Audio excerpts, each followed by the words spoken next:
Timothy quickly raised his hand to signal everyone to stop apologizing. Then he continued, okay, let's not talk about responsibility anymore. Then Timothy sighed, helplessly saying, just not knowing what Lu Feng would ask for. But before everyone could worry, Timothy had a fit. His face was drooling with joy, saying, if only he could ask me to marry him, that would be great. Willer and Robin's faces darkened, looking at each other with concern. From outside the barracks, soldiers announced that His Majesty, Mr. Axe, and Mr. Uxi had arrived. Saying that, Axe and Uxi pushed the door open and entered. Axe entered and asked, Your Majesty, are you looking for us? Timothy stood up and replied, I want to ask you two a favor. Outside the barracks, after Timothy finished speaking, Axe nodded and said, understood. Uxi also added, wait until we return to the territory, we will immediately send news to Chanan City. Timothy heard this and was very happy. He smiled and said, thank you too for your hard work. In the chaotic Bella territory, where white sand covers everything, not a single tree can be seen, and the weather is hot. Bella was sweating, her face red from the heat. She sighed, the weather is getting hotter and hotter. Ryan stood behind her, his head already steaming. He nodded and said, yes. Suddenly, Bella looked down at the city wall. A soldier had collapsed to the ground, extremely worried, and said, Then the people around shouted, quick, someone come quickly, someone fainted again. Everyone quickly ran over and helped the fainted person up. Bella looked at this scene and asked Ryan, which person is this? Ryan's face was full of worry and said, Sir Bella, this is the 12th person. Bella's face darkened, her eyes filled with thought. Continuing like this would not be good. Humanity was in chaos and could attack at any time. Seeing his master so worried, Ryan quickly bent down to comfort him. Don't worry, Bella-sama. We've invited a witch doctor. We believe we'll be able to control it very soon. Bella was confused, turned around, and asked Ryan, yes, haven't we always been like this? Bella thought of something, her face was panicked. She quickly shouted, something's wrong, then quickly ran downstairs. Ryan didn't know what happened, so he chased after her, calling out in panic, Bella sir. In a certain tent, there was a person opening a roll of cloth. Inside were various tools, knives, needles. That person said, if the bowl is full of blood, then it can be bandaged, let him rest well later. Behind that person was a person who had fainted, lying on the bed. Another person standing next to him bowed his head and replied, thanking the doctor. Suddenly, Bella burst in through the door. The people inside were extremely surprised and quickly shouted, Sir Bella. The shaman quickly bowed his head and said, Shaman pays his respects to my lord. My lord, rest assured. Regarding this matter, I have already instructed your subordinates. Bella angrily looked at the person who claimed to be a shaman and said, is this how you treat people? The doctor asked suspiciously, is there something wrong? Isn't drawing blood something we do all the time? The patient's arm was cut open, blood flowed out and fell into the iron bowl placed below. Bella waved her hand and ordered, enough, get this guy out. The subordinate nodded and replied, yes. Then he dragged the sorcerer out, ignoring the man's protests and shouting. What are you guys doing? There's no way this makes sense. I won't come to treat you guys again. Bella walked to the table and picked up the tape. Ryan looked out and asked, Sir Bella, this is? Bella took out a roll of bandages and wrapped them around the arm of the person lying down. While bandaging, Bella explained, I had learned from Lu Feng before. Blood is a substance that circulates in the human body. The so-called bloodletting treatment is completely ineffective. Bella glanced at the door of the tent outside, coldly snorted, those witch doctors were just fooling around. Ryan was curious, did His Majesty Lu Feng ever say that? Bella, after finishing the bandage, put her hands on her hips and said, alright, I'll take care of this myself. Help me contact Lu Feng first and ask if Chanan City has any medicine that can help us. Ryan nodded and replied, yes.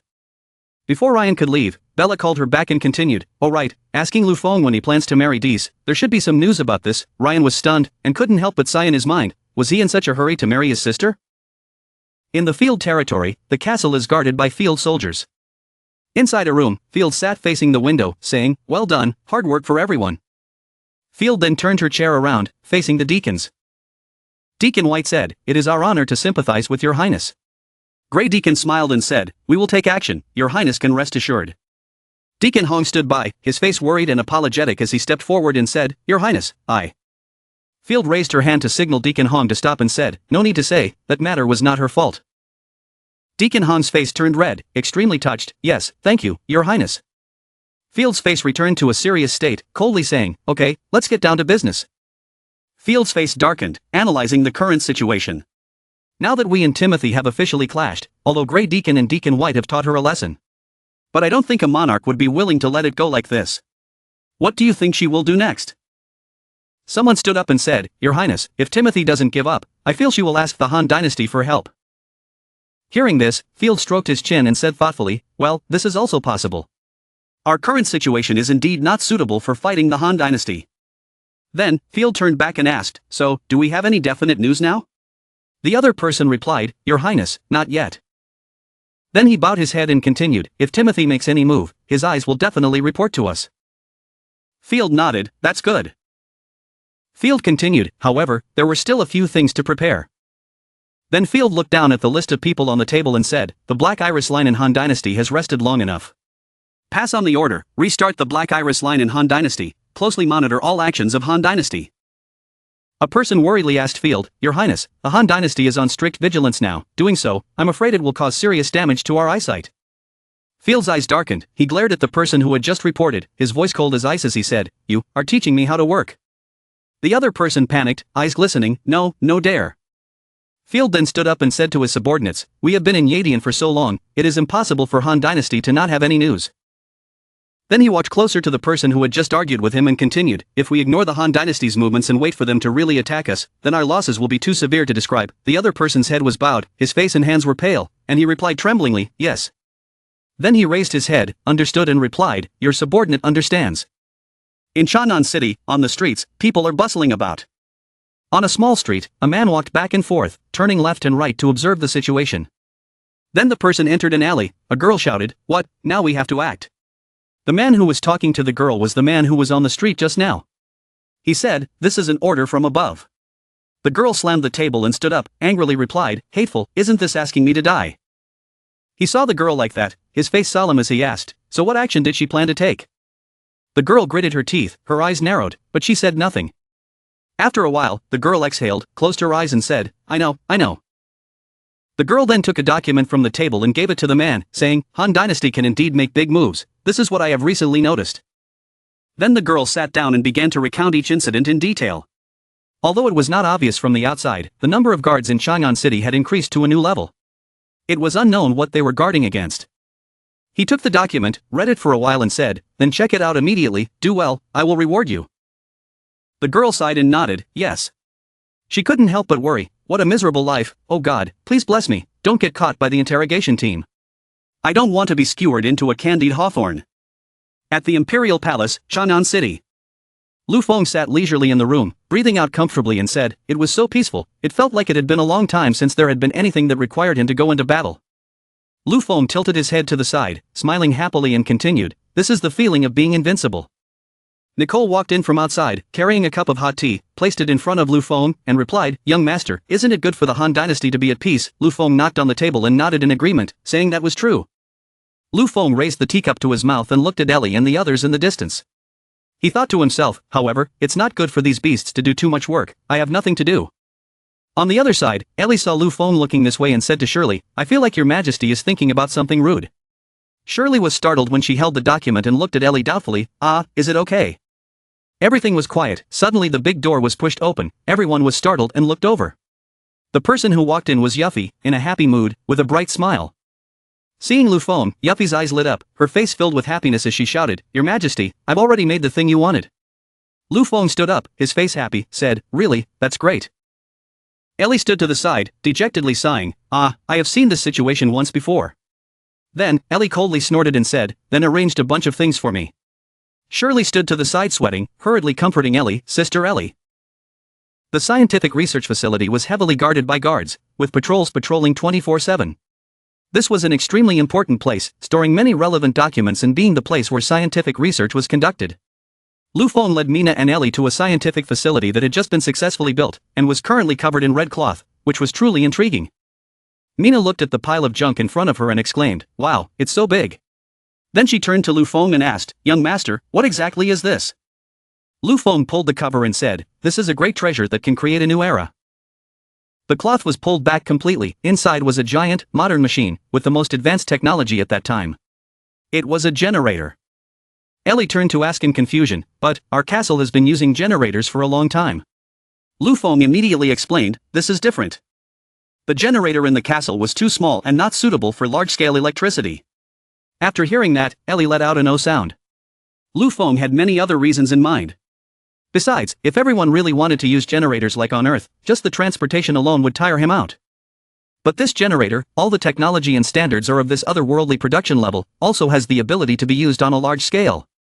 Yuffie ran over from somewhere and said happily, "Your Majesty, everything is ready, we can start the inspection."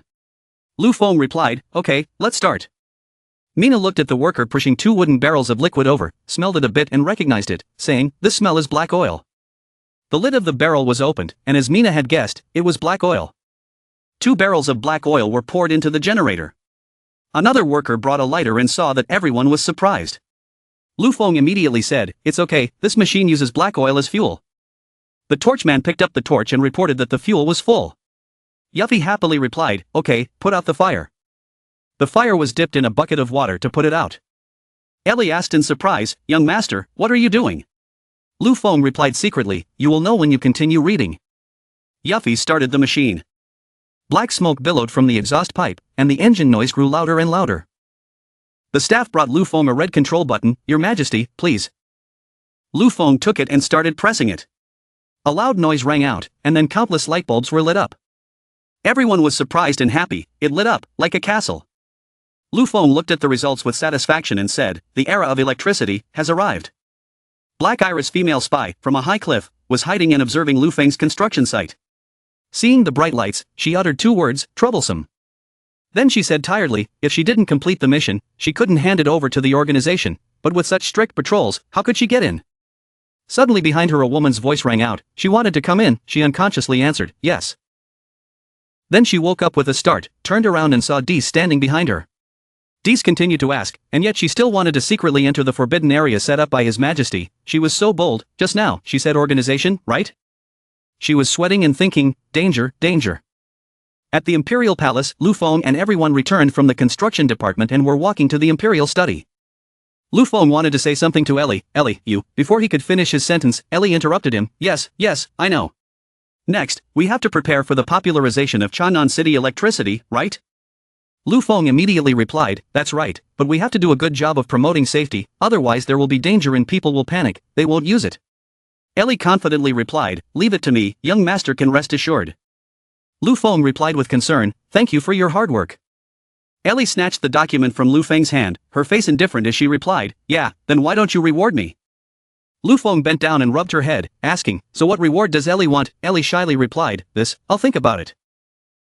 Suddenly Dees rushed in aggressively, breaking their affectionate atmosphere, making the 2 of them startled and embarrassed.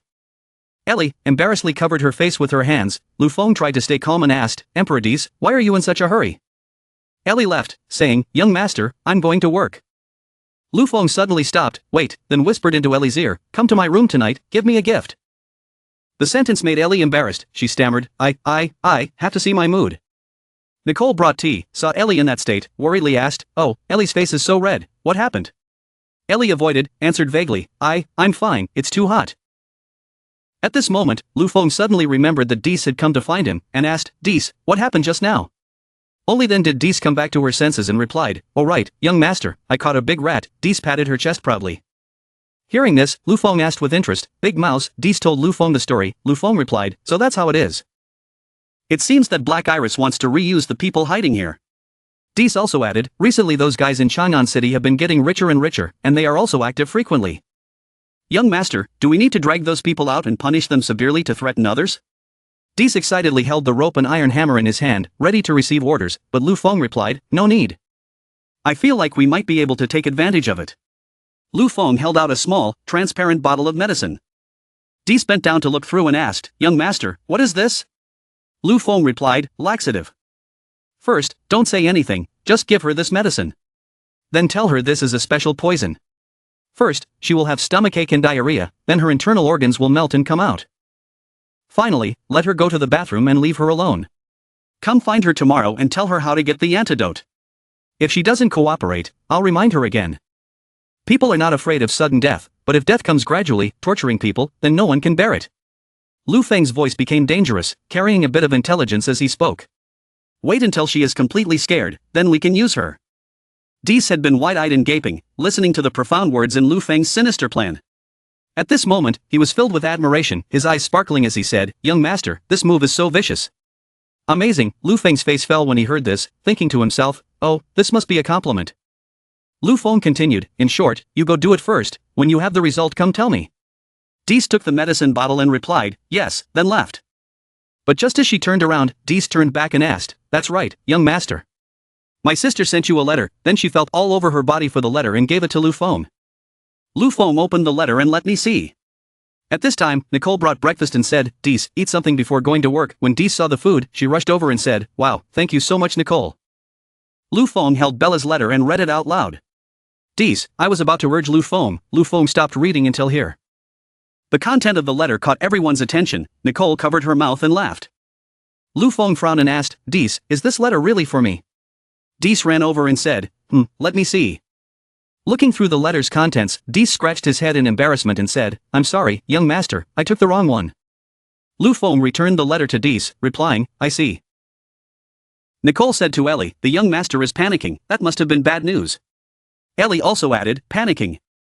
Lu Feng turned away, his face darkened, read the letter Bella sent him, then coughed a few times. But the content of the letter seemed important, so Lu Feng called Ellie over to take a look. Ellie got up from her chair to read the letter. Bella's side is having problems with fever. It just so happens that our Ministry of Health has new medicine, young master, do we agree? Lu Feng replied, yes, I don't see any problem. How much medicine is left in the warehouse now? Nicole friendly came in front of Dees who was eating cake and said, Dees, if you want to do that, I can help you. Dees was eating the cake deliciously, raised her head and asked, what's wrong Nicole? What did Dees ask Nicole? Nicole replied, still pretending. Then Nicole leaned into Dees's ear and said something. Dees heard, her face was dizzy, her cheeks were red, she stammered, what, in the letter you urged, is that what you meant? Nicole immediately replied, what if not? Dees was so embarrassed that she ran away saying, I still have something to do and I'll go first. Nicole called out after her, you still haven't said if you need my help. Lu Feng coughed a few times, Nicole, that was a misunderstanding, stop talking about it. Ellie next to him sarcastically asked, young master dares to say he never thought about it, right? He must answer truthfully. Lu Feng looked at the two girls whispering and said, I feel like you guys are a bit arrogant today, it's time to teach you a lesson. At this moment, Shirley hurriedly ran in and said, sorry to bother you. Your Majesty, Lord Axe and Lord Uxie went to Yadian to deliver a telegram. Shirley heard something, but when she looked up, she only saw Lu Feng, Ellie, and Nicole looking embarrassed, so she asked, oh, Your Majesty, was there something just now? Lu Feng tried to calmly reply, no, give me the telegram. After reading the telegram, Lu Feng said, it seems that Timothy's side is not good. Ellie asked, young master, should we support Yadian? Lu Feng replied, yes, of course. Ellie clasped her hands behind her back and turned away, saying, however, Yadian promised to expand the market for us before, so we helped. But now, that's not right either. If we don't help them, the initial investment will be wasted. It's really troublesome. It feels like we're being implicated. Lu Feng saw Ellie was hesitating, so he spoke up to reassure her, don't worry, we won't be at a disadvantage in this matter. Lu Feng recalled the past and continued, when he arranged for Uxie to go out, he gave him a special mission. Ellie asked in surprise, mission? Lu Feng immediately replied, it was to check the mines and resources in Yadian. Timothy didn't seem to have anything on the surface, but there were many treasures underground in Yadian. Timothy wants to support, we can completely agree, one is to not let previous investment go to waste, two is we have the right to request to exploit these minerals. Lu Feng looked at the telegram and continued, actually even if she didn't mention it, he had planned to put an end to Yadian's recent actions. Now that she had taken the initiative to suggest it, we should let her owe us a favor. After Ellie heard it, she immediately replied, so that's how it is, as expected of a young master. Ellie asked again, so young master, which army should we arrange to send out to support Yadian? Lu Feng looked up at the ceiling and thought, then replied, let him think. Remembering something, Lu Feng asked, right, how is the new Acor being built? Ellie immediately reported the situation, it was almost okay, Mr. Nyo Dai had just delivered the report yesterday. Lu Feng lowered his head and replied, just right, let this new group of troops go to Yadian, to gain experience, Ellie replied, yes.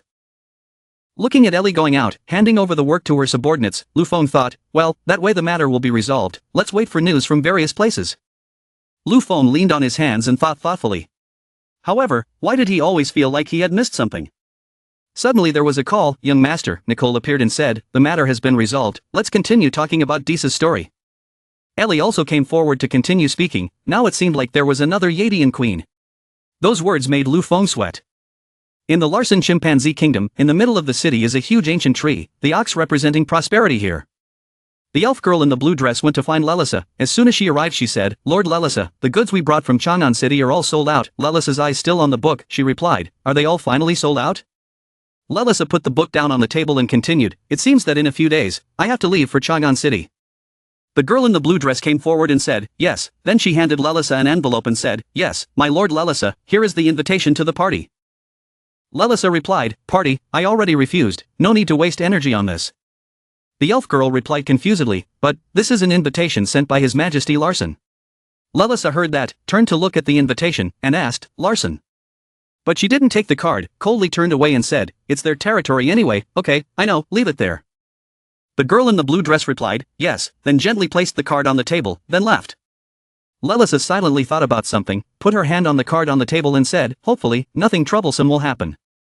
At King Larson's palace, a luxurious white castle.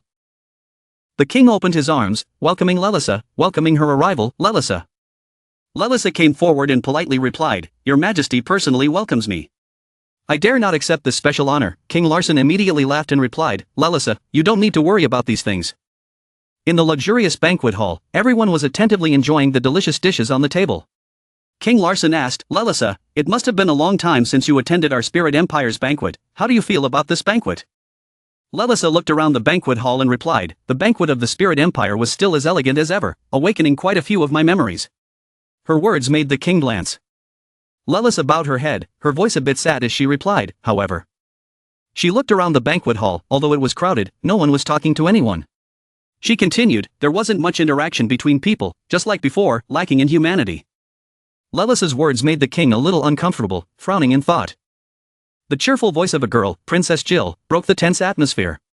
Jill ran over and called out, "Father, Lelisa." Lelisa looked at the little girl who had just run over and greeted her softly. Princess Jill running in front of Lelisa, the princess asked, "Lelisa, I heard you're preparing to return to the Han Dynasty." Lelisa happily replied, "Yes, planning to leave tomorrow."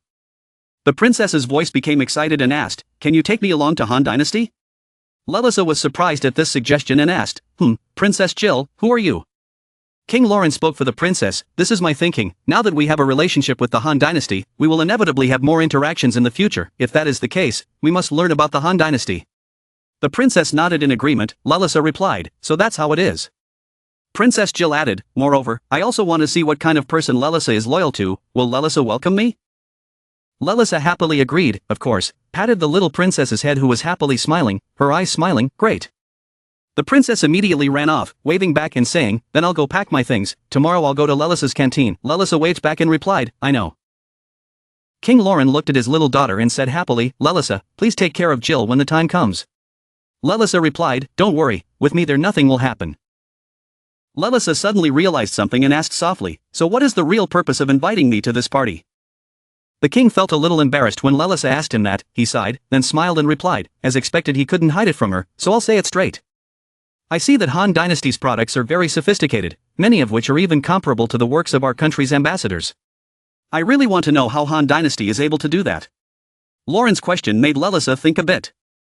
Then she replied, "Your Majesty, you think too highly of me. From now on I will obey Your Majesty Han Dynasty, but these technologies, I have no opportunity nor reason to contact, related to this matter." Lelisa coldly continued, "You have found the wrong person." Surprised by Lelisa's attitude, the king was a little unhappy, saying, "Lelisa." King Lauren's face became stern and displeased. He said in a harsh voice, "Lelisa, don't forget, you are a spirit." Seeing the king's change in attitude, Lelisa asked, "What do you mean?" The king replied authoritatively, "What I mean is that Larson is the root of the elves. Only when Larson is strong and prosperous, outside, can she have support." The king reminded Lelisa, although she was loyal to the Han Dynasty, don't forget, where are her roots? Seeing Lelisa bow her head and say nothing, King Lauren asked, did she think that the human emperor of the Han Dynasty would truly treat elves and beastmen with kindness? Lelisa remained silent. The king slightly curled his lips and said, I on the contrary feel, he will. Lelisa didn't want to listen to that nonsense anymore, turned around and left, leaving behind a few sentences. Alright, Your Majesty, let's stop here for today, I still have a lot of things to do, I'll take my leave first. The king angrily called her back, Lelisa.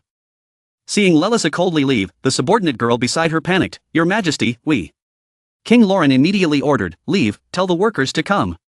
Seeing that the king was unhappy, the girl did not dare to say anything more, immediately replied, yes. After a while, the craftsman was called over and respectfully said, Your Majesty, Lauren is sitting on the throne. Give orders, listen, starting now. Whatever your guild wants, I will give it to you. The important task is to make the same things that Han Dynasty did. The craftsman immediately obeyed, yes, definitely. The king held the glass of wine in his hand and said, Lalisa, you are really. The next day, at the Larson Imperial Port, a large ship was preparing to depart. This was Lalisa's ship departing for the Han Dynasty. At the bow of the boat, Princess Jill was relaxing, enjoying the refreshing sea breeze and said, We're finally setting off, Lalisa, how long will it take us to reach Han Dynasty? Lalisa replied, about a month. The princess turned back in surprise and asked, Long, so long? Lalisa immediately replied, yes. Looking back at the mainland that was getting farther away, Lalisa thought to herself, as expected, this was her last time coming back here, but there was nothing to be nostalgic about. Lalisa looked at this land with many memories, and thought again, this time returning, how should she explain to Lu Feng, continuing to hide it is not good. But then Lalisa looked forward again, thinking positively, forget it, when the time comes, just reveal some appropriate things. At this moment, the little princess's voice asked curiously, Lalisa, is there any way to go a little faster? It seems that the princess is too excited to go to Han Dynasty. At the same time, in Chanan city of Han Dynasty, a large number of people were gathered in an area, looking at the newly built area and discussing. Someone asked, what is this? There was a reply, it was said to be the amusement park that His Majesty Lu Feng had just built. Hearing that, people shouted excitedly, so we will have a new entertainment spot in the future, when will it open? Someone spoke up, I don't know, hope it's soon. Lu Feng led Mina and Ellie to the new playground. As soon as they arrived, Ellie was excitedly shouting, this is so big. The playground is built with many areas, many fun miniatures, and all kinds of colors. Lu Feng looked at the list in his hand and exclaimed, this is indeed another world, there are actually so many animals he has never heard of. In the list, all the pictures are strange animals. Ellie waved to Lu Feng from afar, young master, Mina and I will go first. Mina also responded, young master, quickly follow. Lu Feng smiled and replied, understood. Ellie and Mina went to visit the zoo area. They saw Ellie holding a little fox. Mina approached and stroked the fox's tail, teasing her. This tail is so soft. I finally know why the young master likes to hug your tail. Ellie was so embarrassed that she became angry. She blushed and yelled at Mina. Suddenly Mina's ears were attracted by a small sound. Mina turned back to look at the adorable white cat and exclaimed, oh kitten. Then she picked up the fishing rod and played with the cat. The kitten cooperated very well and jumped up and down. Mina gently asked, children, are you having fun here? Lu Feng walked over and saw the lovely scene before him. He exclaimed, everyone has their own hobbies. Nicole was playing with the dogs, laughing happily, tickling Lu Feng's attention. Lu Feng crossed his arms and smiled, thinking, yes, Nicole really likes puppies, that's all. Lu Feng looked at the three girls playing in 3 different places, wondering where he should go. Suddenly, in another direction, Lu Feng saw Shirley, reaching out to touch a horse. But before she could touch it, the horse let out an angry neigh, scaring Shirley. Lu Feng immediately went forward to comfort her, Shirley, don't be nervous, relax. Shirley's face still had tension and fear as she replied. Your Majesty. Lu Feng walked towards the horse, fed it grass and said, I have received news from the caravan, Diao will be back soon. This time, it was all thanks to your sister Diao's cleverness. I will thank her when I return. Shirley saw His Majesty praising her sister, so she bowed her head and replied, yes, thank you, Your Majesty. The two of them suddenly fell silent, watching the horse chewing grass. Lu Feng looked at the large body of the horse chewing grass, thinking, that's right, Shirley is different from Mina and Ellie's group, the horse's body is still better. Then Lu Feng turned to Shirley and said, it's rare to come here. Do you want to do some activities? Come with me. Don't be afraid, Shirley excitedly replied happily, okay. In the vast green lawn, Shirley was riding a horse, her face filled with excitement. Lu Feng was standing watching, the staff beside him politely asked, Your Majesty, may I ask if there is anything else you need? Lu Feng immediately replied, no, the staff did not ask further, but replied, yes. After a while of riding happily, Shirley got off the horse. Lu Feng came over, reached out to help her up, and asked kindly, how about it, would you like 2 more laps? Shirley smiled and replied, no need. She got down and stood in front of Lu Feng, saying, that's already very satisfying. Thank you, Your Majesty. Lu Feng immediately replied, alright, what a guest. This will only increase the distance between us. Relax. Lu Feng's words made Shirley embarrassed, she replied, yes, I understand. Leaving the stables, Shirley said to Lu Feng, Your Majesty, this place will definitely be very lively in the future, and the entrance tickets will help us increase our income quite a bit. Lu Feng also added, not only that, look at that. Shirley looked in the direction Lu Feng pointed, wondering, isn't that board used to block the sun? Lu Feng pointed at the large board that was still empty and said, "That's where we'll use it for advertising in the future, something that can increase our financial income." Shirley said in surprise, "Billboards, aren't they used in newspapers?" Lu Feng replied, "Advertising is a very broad subject, it's not limited to newspapers, as long as it's a place with a large number of people, we can place advertisements." "Just now, you also said that the future of zoos will be very exciting. The number of people coming to buy tickets is increasing day by day," Lu Feng continued, placing the advertisement in such an eye-catching place. "More people will see it, the advertising effect will also be better, so the merchants will be more willing to spend money, right?" After hearing Lu Feng's far-sighted plan, Shirley felt enlightened and replied, "I see. In my heart I admire, as expected of your majesty, every step you take is so thoughtful." In the stable area, the horses had just been fed and were chewing grass. The worker sighed with relief as he finished his work and said, "Rest, rest." The horse suddenly looked intently at Shirley and Lu Feng who were leaving in the distance. The two people walked and talked happily. It looked at Shirley's white ears quivering. The horse suddenly became excited, its eyes glistened, its nose hissed, and its teeth bared sinisterly. Shirley was talking when she heard a noise behind her. She glanced back and before she could react, the horse had already charged at her, causing her to lose her balance and fall. She thought she was going to fall to the ground, but a hand gently touched her, holding her shoulder. She turned around and fell into Lu Feng's arms. Lu Feng supported her waist with one hand and her shoulder with the other, asking with concern, "Shirley, are you okay?" Shirley in Lu Feng's heart was embarrassed and speechless, just lightly replied, "Your Majesty." Lu Feng's eyes affectionately said, It seems like there is no problem." Ellie, Mina and Nicole were playing around and heard a noise from this side, so they ran over. Shirley quickly left the young master's arms and said embarrassedly, "Thank you, Your Majesty." Mina asked worriedly, "Young master, are you okay?" The crazy horse from earlier had been knocked down and was lying motionless on the ground. Lu Feng looked at Mina and replied, "Don't worry, we're fine. Mina, you take Shirley back to rest first. She's probably scared." Mina looked at the girl who had been keeping her head down and not saying anything, and replied, "Yes." The staff in charge just ran over, panicked and exclaimed, "Oh my god." Arriving in front of Lu Feng, he fearfully explained, "I'm sorry Your Majesty, I forgot to lock the stable door, I didn't expect it to run over." Before he could finish his sentence, Lu Feng said, "I understand, no need to say anything more." Looking at the horse lying on the ground, foaming at the mouth, Lu Feng reminded them, but before the zoo opened, more safety work needed to be done. Ellie stood to the side, taking notes. One rainy night, in Princess Field's territory, the rain was getting heavier. On the street, a rickshaw driver was struggling to pull a heavy cart of goods, surrounded by shouts of orders, "Quickly, quickly bring the provisions into the warehouse, if you can, move quickly, don't drag it out." In the office, Deacon Hong was reporting, "Your Highness, the work has been arranged properly." Princess Field sat on the chair, attentively looking at the documents she had just brought, and replied with satisfaction, "Good." Deacon Hong continued, "In addition, we have successfully divided the relationship between the three remaining armies of the main god sect recently, which is not unexpected. In a few days, they will start a war with each other. The main god sect heading towards Zijin City has been strongly suppressed by us, and very soon there will be no opposing forces." Princess Field looked at the bright future ahead and said happily, "We will soon be able to possess half of the Yadian territory." Deacon Hong immediately flattered, it was all the result of His Highness' wise command. But she suddenly lowered her voice and continued worriedly, "Your Highness, your illness has been lingering in the army and is not going away." In the barracks, 6 soldiers were lying around in a coma. Some soldiers were already unable to continue fighting. Few stood up, left his desk and walked towards the window, saying, "This is a difficult problem to solve. What does that witch doctor say, is there a cure?" Deacon Hong immediately responded, "The doctor said he had to take blood." Field heard and said with disdain, "Taking blood, so many soldiers died from taking blood to treat them, and now they're still using that method, this witch doctor is truly useless." Then Field turned around and continued, "The Han dynasty had eradicated the witch doctor and promoted new treatments, but this border still believed in bloodletting, ridiculous." Deacon Hong asked suspiciously, "Your Highness, what do you mean?" Field put his hand on the chair and ordered, "Sending someone to Han dynasty to secretly buy medicine, it's better than trusting those trash." Deacon Hong bowed his head and replied, "Yes." But still wondering something, Deacon Hong had not left yet, she softly called, "Your Highness." Field looked up and asked, "What?" Deacon Hong then presented, "We still continue to act, regarding the order plan in Timothy's hands." Field put his hand on the table and replied, "I thought it was something else, so it's this."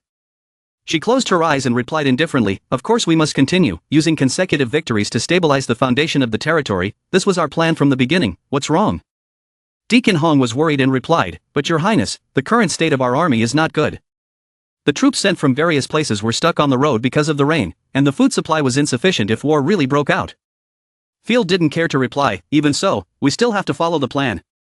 Deacon Hong still wanted to stop him, saying, Your Highness.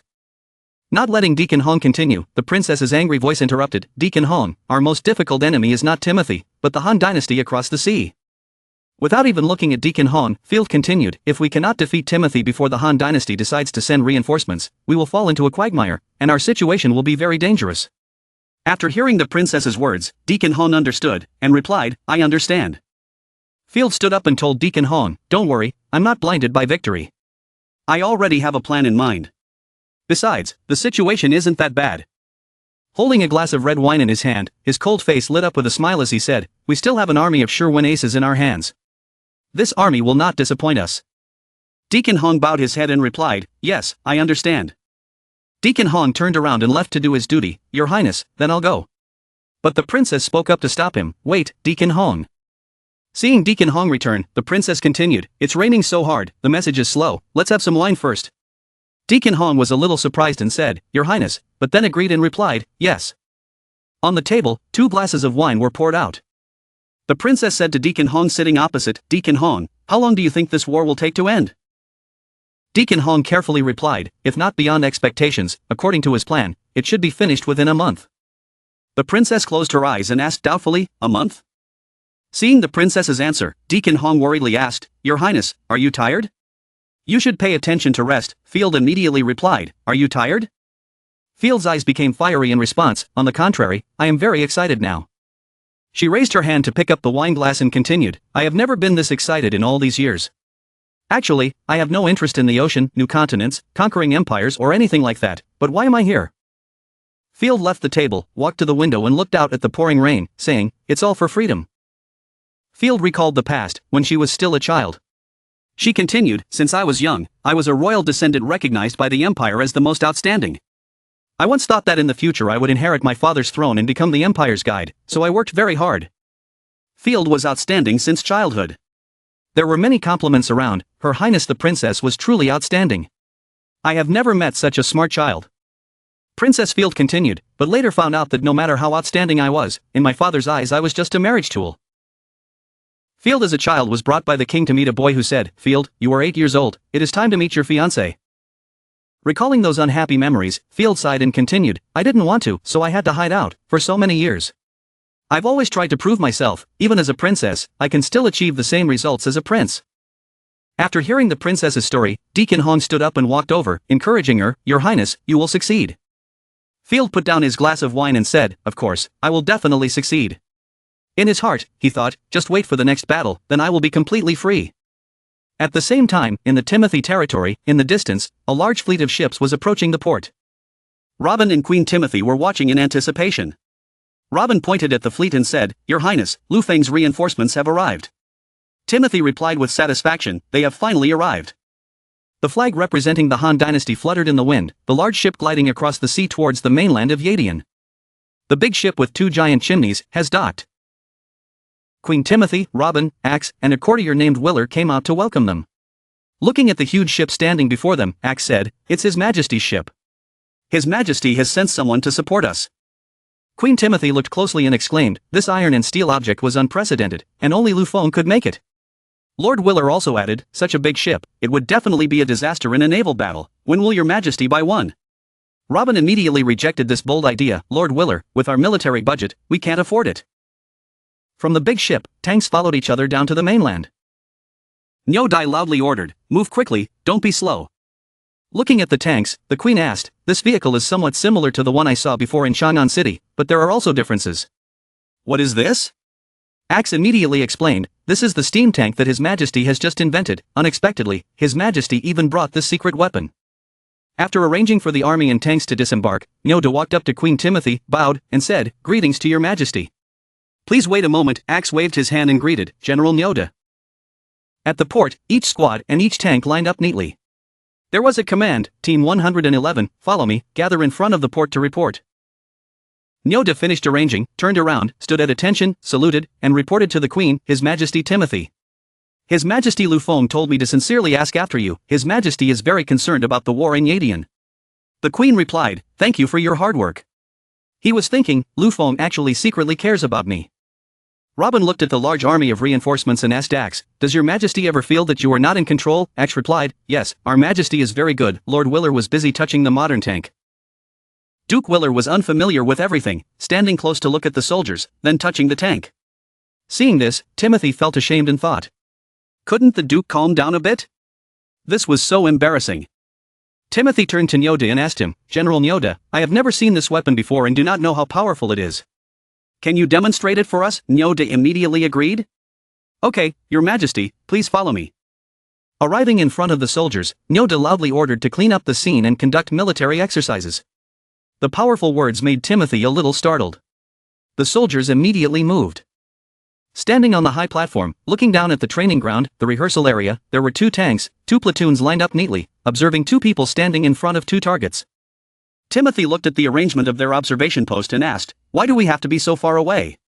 Nyoda, who was still observing attentively below, replied, "Please wait a moment, your majesty, we will know soon." The soldier held his gun, loaded it, aimed at the target and fired a shot. A loud crash was heard, and the target shattered. Robin exclaimed, this strange weapon was actually more powerful than a bow and arrow. Next was the armored tank show, Yadian soldiers charged with spears, ramming into the vehicle. But the car was completely unharmed. The soldiers were shocked and said, completely unable to cut. Then one of them said, "Let's go together." The Yadian soldiers rushed forward, but before they could do anything, they were sent flying by the tank. Nyo Dai spoke up to remind everyone to be careful. The power of this weapon is very great. The tank was loaded, and it shot and broke a large stone slab. The slab exploded into pieces.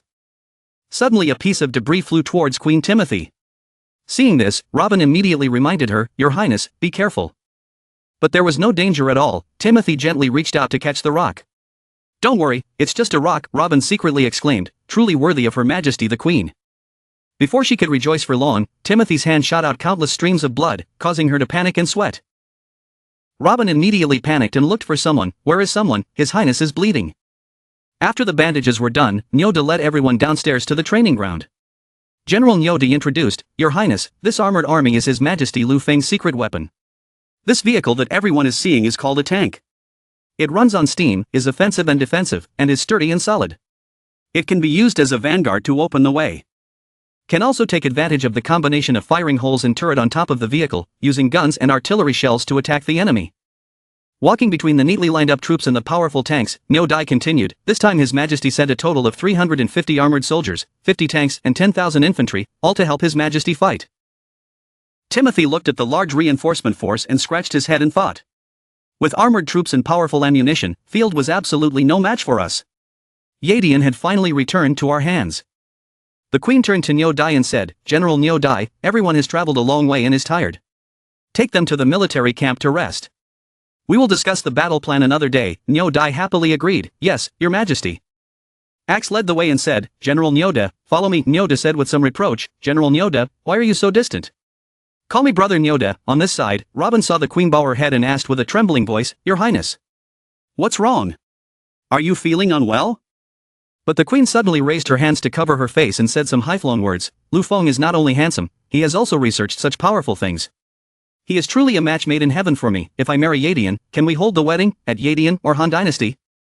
Robin immediately reminded, "Your Highness, General Nyoda has not gone far yet, you should at least restrain yourself a bit." The Queen was still absorbed in her rosy thoughts when a soldier came to report, "Your Highness, we have captured Black Iris spy." The Queen's voice suddenly coldly asked, "What happened?" The soldier bowed his head and continued, "That spy came to spy on military secrets. We learned from her that Black Iris had sent dozens of people to sneak into the city." Robin saw this and said nervously, "This is bad. The secret weapon that His Majesty Lu Feng brought must not have been discovered, right?" The Queen thought silently for a moment. She coldly laughed and said, "Don't worry, even if they get the intelligence, they still can't beat us. In front of absolute strength, those little tricks are useless." The Queen turned around and carefully reminded them that precautions should still be taken. They still had to strengthen their military defenses and could not reveal any information. The soldier bowed his head and replied, "Yes, Your Highness, I will increase the curfew." After finishing the work, the Queen returned to her ethereal state, her eyes sparkling as she said, "Should I take the initiative to propose? But he has rejected me several times. Lu Feng, when will you agree?" Although the soldier thought with a dark face, His Majesty is too happy too soon, he hasn't won the field yet. Looking at the tank column in the distance, he continued to think, but facing such a sharp weapon that transcended the times, no one would not be shocked. "Field, if you encountered this army, what would your reaction be?" Kwanning City, the territory of Field, was now in the evening, the sunset was red. Soldiers stood guard, bows and arrows strapped to their backs, ready to fight. In the mansion, Field was slowly enjoying her glass of wine. Beside her, Deacon Hong was reporting. Your Highness, the frontline matters have been arranged. The stronghold that I and the other deacons are in charge of. Before Deacon Hong could finish speaking, there was already a voice coming from outside. Your Highness. Aiken returned from Chanan City, Princess Field replied, telling her to come in. Aiken walked in from the door, kneeling before the princess. Before Princess Field's authority and sharpness, she began to report. Your Highness, I have important news for your strategy. Princess Field replied with interest. Oh, what news? Aiken trembled and knelt before Princess Field. She reported to Field. Report to your Highness. Aiken's face was bowed, her disheveled green hair covering more than half of her face. She couldn't kneel any longer. Aiken sat down on the floor, in front of Field. She used her hands to support her heavy body. Why was Aiken in this state? Back in time, when Aiken was caught by Dees, Mina brought a bowl of purple laxative in front of Aiken, the spy of Black Iris. Aiken was so scared that her eyes almost fell out. She screamed. You, what the hell do you want me to drink? Mina laughed contemptuously at Aiken. Ha, do you even need to ask? Of course it's poison. Without waiting for Aiken to react, Mina grabbed Aiken's face and poured the medicine straight into her mouth. Aiken let out a long, painful cry of protest. After giving Aiken the medicine, Mina stood up, put her hands on her hips and said. This kind of poison, after drinking it, she will feel an uncomfortable stomach ache. Ha, at that time, a spy like you will have diarrhea non-stop. Oomph, you deserve it. Mina continued to say happily. Soon, her internal organs would melt into water. She would have diarrhea countless times. Finally, she would die. The tied-up Aiken could only kneel in front of Mina, continuously vomiting out the poison. Mina's eyes became excited, looking towards Aiken and continued. However, if you can pass some information to Field, your leader, I will give you the antidote. Aiken was in so much pain that she fell to the ground. But after hearing Mina's words, she still insisted, No, I will never betray your Highness. Mina was at a loss after hearing that. She threw the antidote bottle in her hand and said. That's it, forget it, I'm not a devil who forces others anyway, just endure the pain. Good luck. Then, Mina ran back to Ellie who was waiting. Mina shouted excitedly. Wow, the feeling of being a villain is really comfortable. Ellie also happily said. Let's go, we will return to serve His Majesty Lu Feng. Aiken was still groaning. I can't. Looking at Aiken, her hair was disheveled, her skin was wrinkled, and her eyes were full of tears and snot. But she was still burning with loyalty. She thought to herself. I originally did not want to betray His Highness, but after several bouts of diarrhea and weakness, I had to compromise. Returning to Field, Aiken knelt before Field and spoke loudly. Yadian had asked for help from Chanan City, but Chanan City had rejected Yadian's messenger and had not sent troops yet. Leader Field gently shook the glass of red wine in his hand and calmly replied.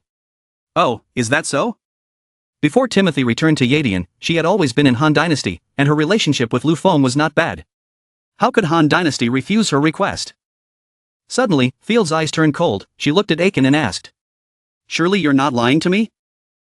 Aiken knelt down on the floor, stuttering and trembling as he explained. It was like this. The Han Dynasty had just been established not long ago, and Lu Feng had already sent most of his troops to the coastal region.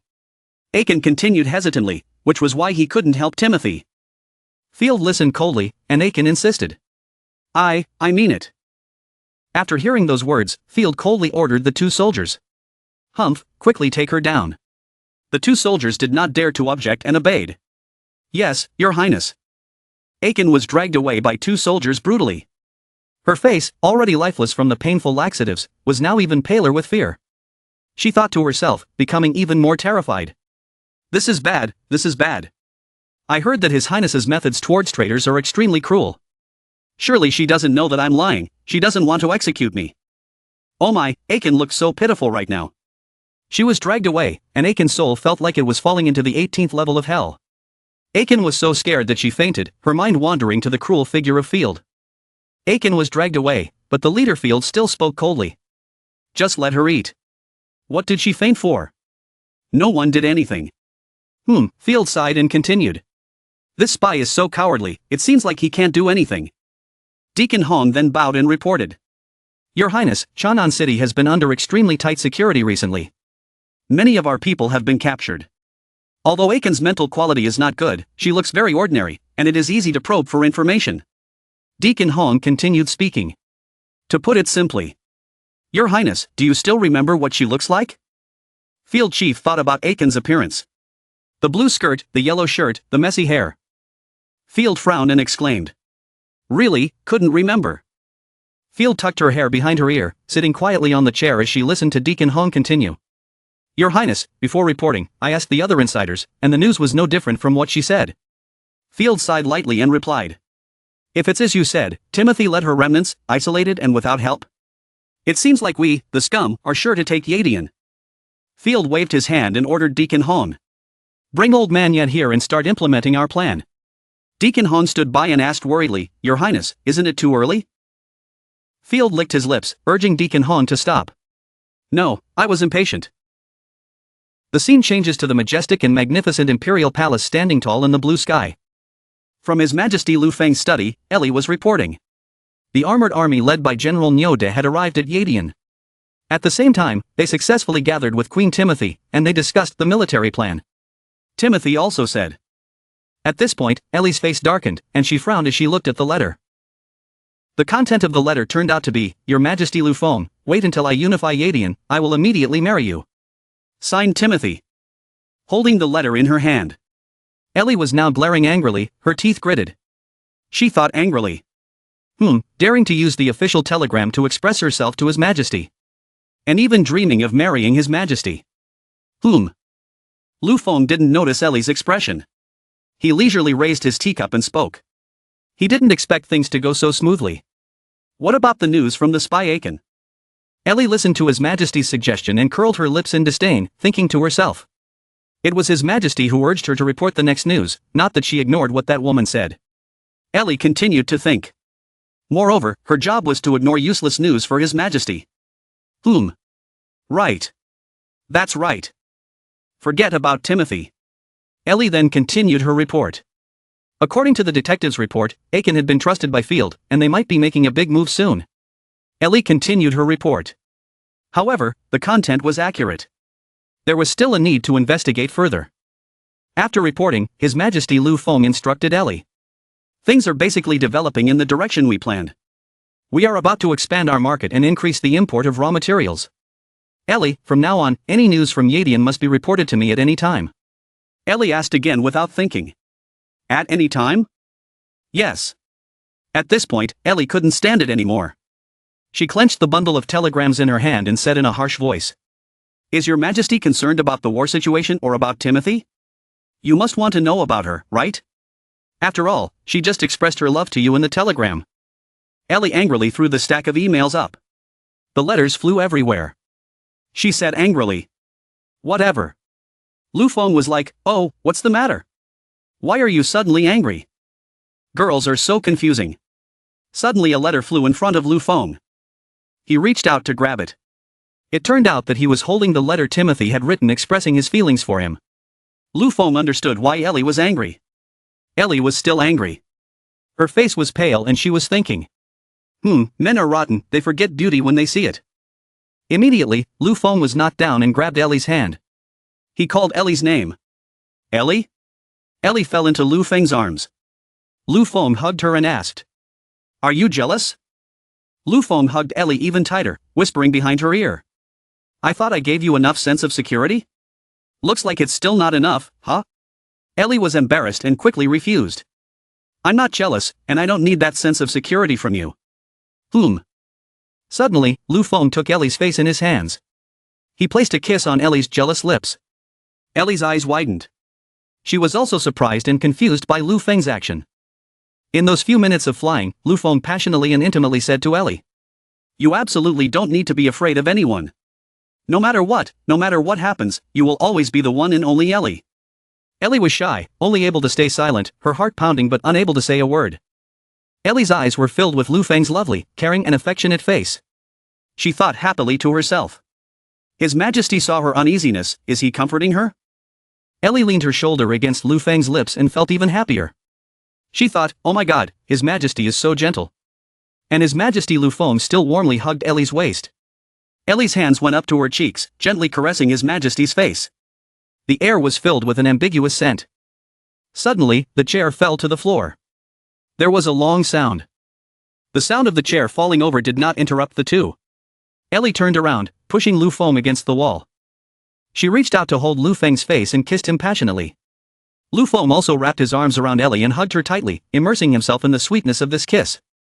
Lu Feng was thinking, oh my god, who can resist this? Well, everyone can imagine how this part continues. While everything was going on, Nicole ran over and said loudly, Your Majesty, someone wants to apply for a dance teacher position. Oh my god, people were having fun but Nicole was innocent. Ellie and Lu Feng saw Nicole running in and quickly let go of each other. Lu Feng was amused and embarrassed to blame Nicole. Nicole, why did you come here at the right time? Ellie turned her face away, blushing with anger. Oh well, maybe it was because she was too happy that she got angry. She snapped at Nicole. Before entering, why didn't she knock? Nicole just covered her mouth and smiled, not knowing how to respond. Nicole raised her finger and gave these two people a like, indicating that she understood. She told them, sorry to bother you. Hee hee, if it's not convenient for you now, I'll go back and avoid you for a while. Ellie screamed. Hey, you don't understand. Let's stop that scene and go to some rose garden. At this moment, Nicole reported to Lu Feng, her voice echoing on the roof of the city. When His Majesty was planning Chanan City, he had designed a dance hall in the West City. The three of them walked through the city. Ellie asked Nicole worriedly. Wasn't it because the training room couldn't find a teacher, that's why it was so late in opening? Nicole walked ahead and quietly replied. Yes, Miss Ellie. Nicole then led the two to a hall, opened the large door and said. However, I see it will be opening soon. Everyone will definitely like this teacher. The door opened slightly, revealing a dancer dancing and prancing inside. She looked graceful and supple. Lu Feng and Ellie were both stunned and seemed to freeze for a few seconds when they saw the scene just now. Seeing Lu Feng, the dance teacher greeted her.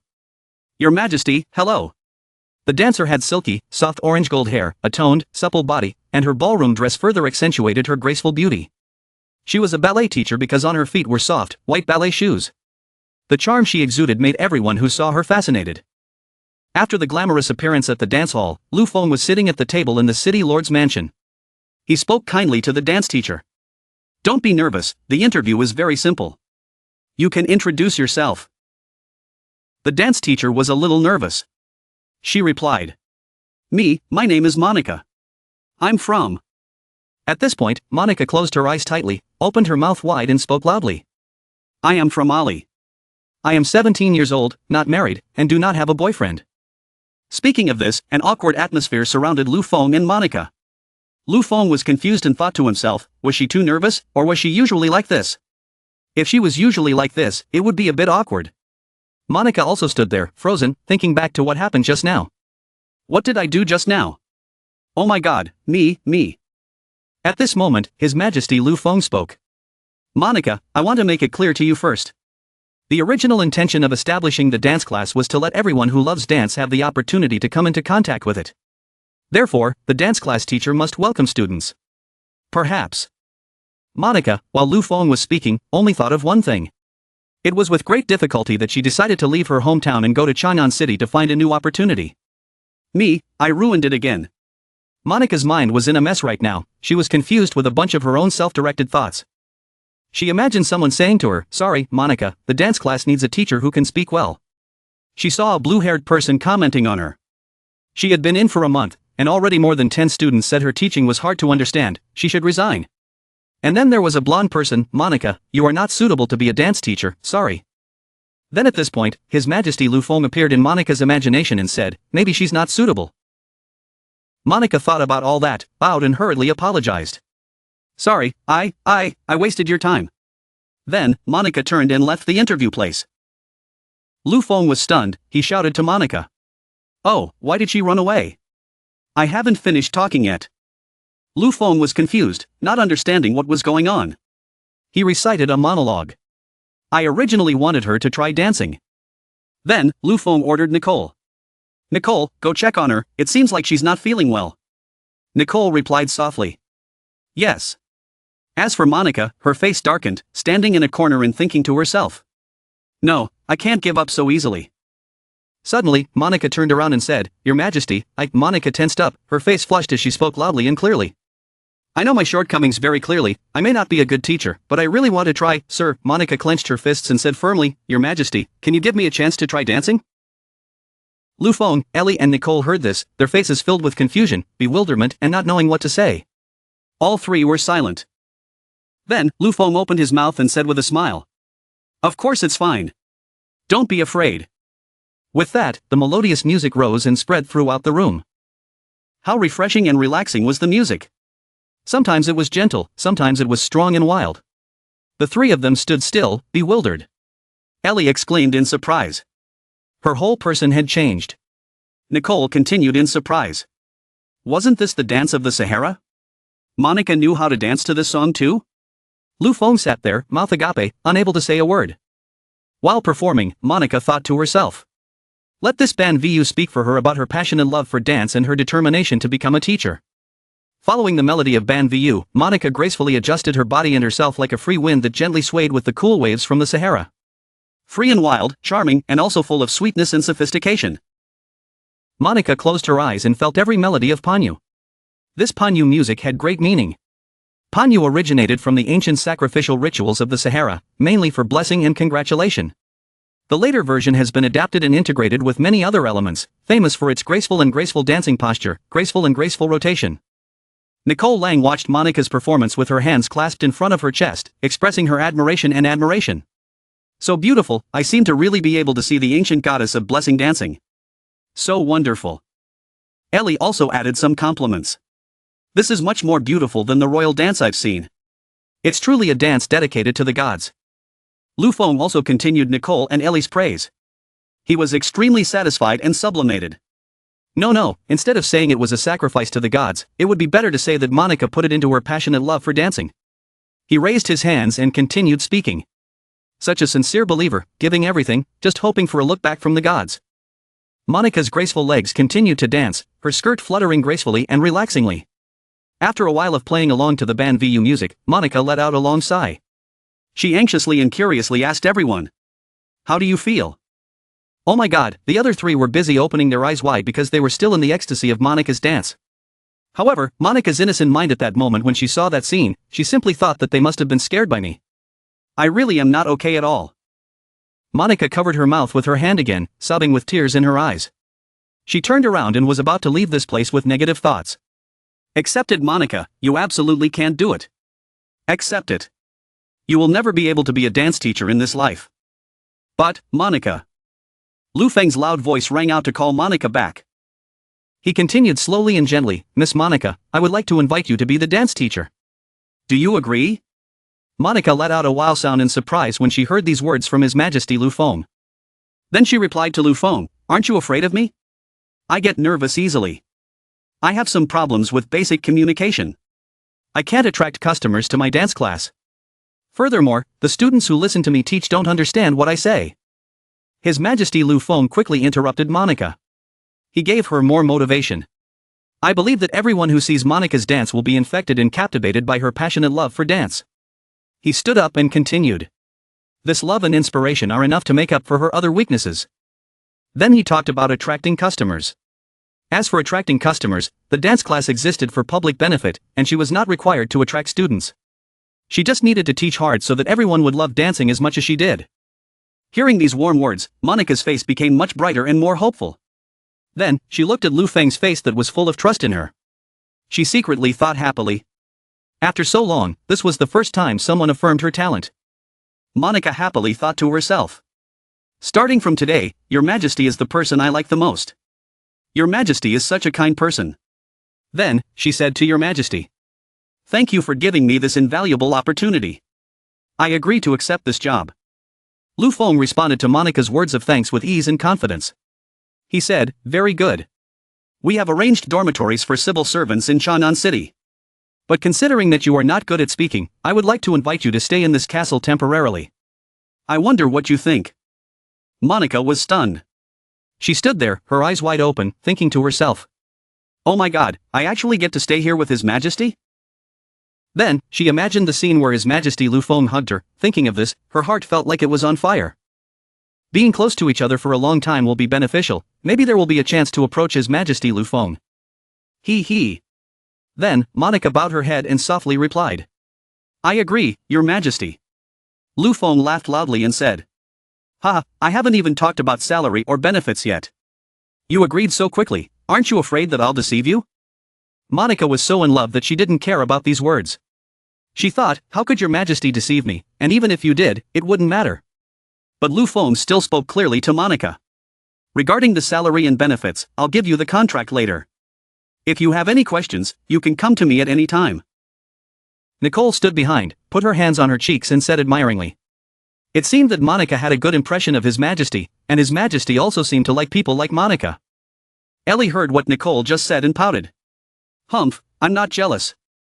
Next, His Majesty Lu Feng gave an order to Nicole. Nicole, you take Monica to rest first. Nicole happily obeyed. Yes, Your Majesty. Nicole led Monica to the lounge and introduced herself hospitably. My name is Nicole, I am in charge of internal affairs in Chanan City. I will call you Monica from now on. Can I learn to dance with you? Monica shyly smiled and replied. Hello, Nicole. Then, Nicole turned her head and said to Ellie. Ellie, don't blame me for not reminding you, you idiot. Ellie opened her mouth wide and yelled back at Nicole. You're the idiot, the strange, incomprehensible one. Looking at this argument, Monica could only be bewildered, not understanding what the hell these two people were doing. Leading Monica away, Nicole thought and hoped as she walked. Practicing dance would make her waist softer, more supple, and flexible. Then, with His Majesty. Ellie stood there, angry, not understanding what Nicole had just said or what she meant. Suddenly Ellie thought of something, she quickly said loudly, wait for me, I also want to learn to dance. Lu Feng could only sigh and helplessly say back. Hey, I still have to deal with official matters. Forget it, I'll do it myself. A few days later, in the Imperial Palace, Lu Feng was discussing the work on the newly completed amusement park. Lu Feng said that the zoo's designs had been reinforced, dangerous areas were patrolled by staff to deal with unexpected situations, and a medical room had also been built. Lu Feng's hand held the plan. Lu Feng continued, in addition to these, we must also strengthen safety training for zoo management staff, tame beast masters, and ensure their physical safety. In the future, you will be a part of the safety rules. I will hand them over to them at that time. Mina took the plan and replied, okay. Looking intently at the documents that needed approval in her hand, Mina read that Mr. Wesson's goats in the eastern city often went missing, and he asked the guards to help find them. Lu Feng was immediately surprised and asked, wait, why do I need your approval to even find a goat, where are the others? Mina immediately replied, the dance class officially started today, they all went there, so the young master had to complete all the official business today by himself. On the table were piles of papers piled high. Lu Feng looked at the pile of papers and thought tiredly, oh my god, the emperor in the movie is always eating and drinking to his heart's content, why is it my turn to be so busy? Mina blinked and explained that normally Ellie would handle most of the trivial matters and leave the important official matters to him, so the young master felt that there were usually very few official matters. Looking at the pile of documents, Lu Feng sighed and replied, it seems it's time to establish a screening and inspection system.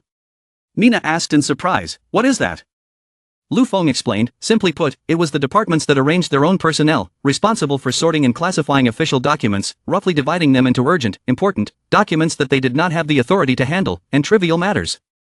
The two types of documents that were initially submitted here, those trivial matters, such as finding goats, they could handle directly. Mina thought for a moment and continued, this way can increase the speed of handling official affairs, but it is easy to have situations where intelligence is concealed.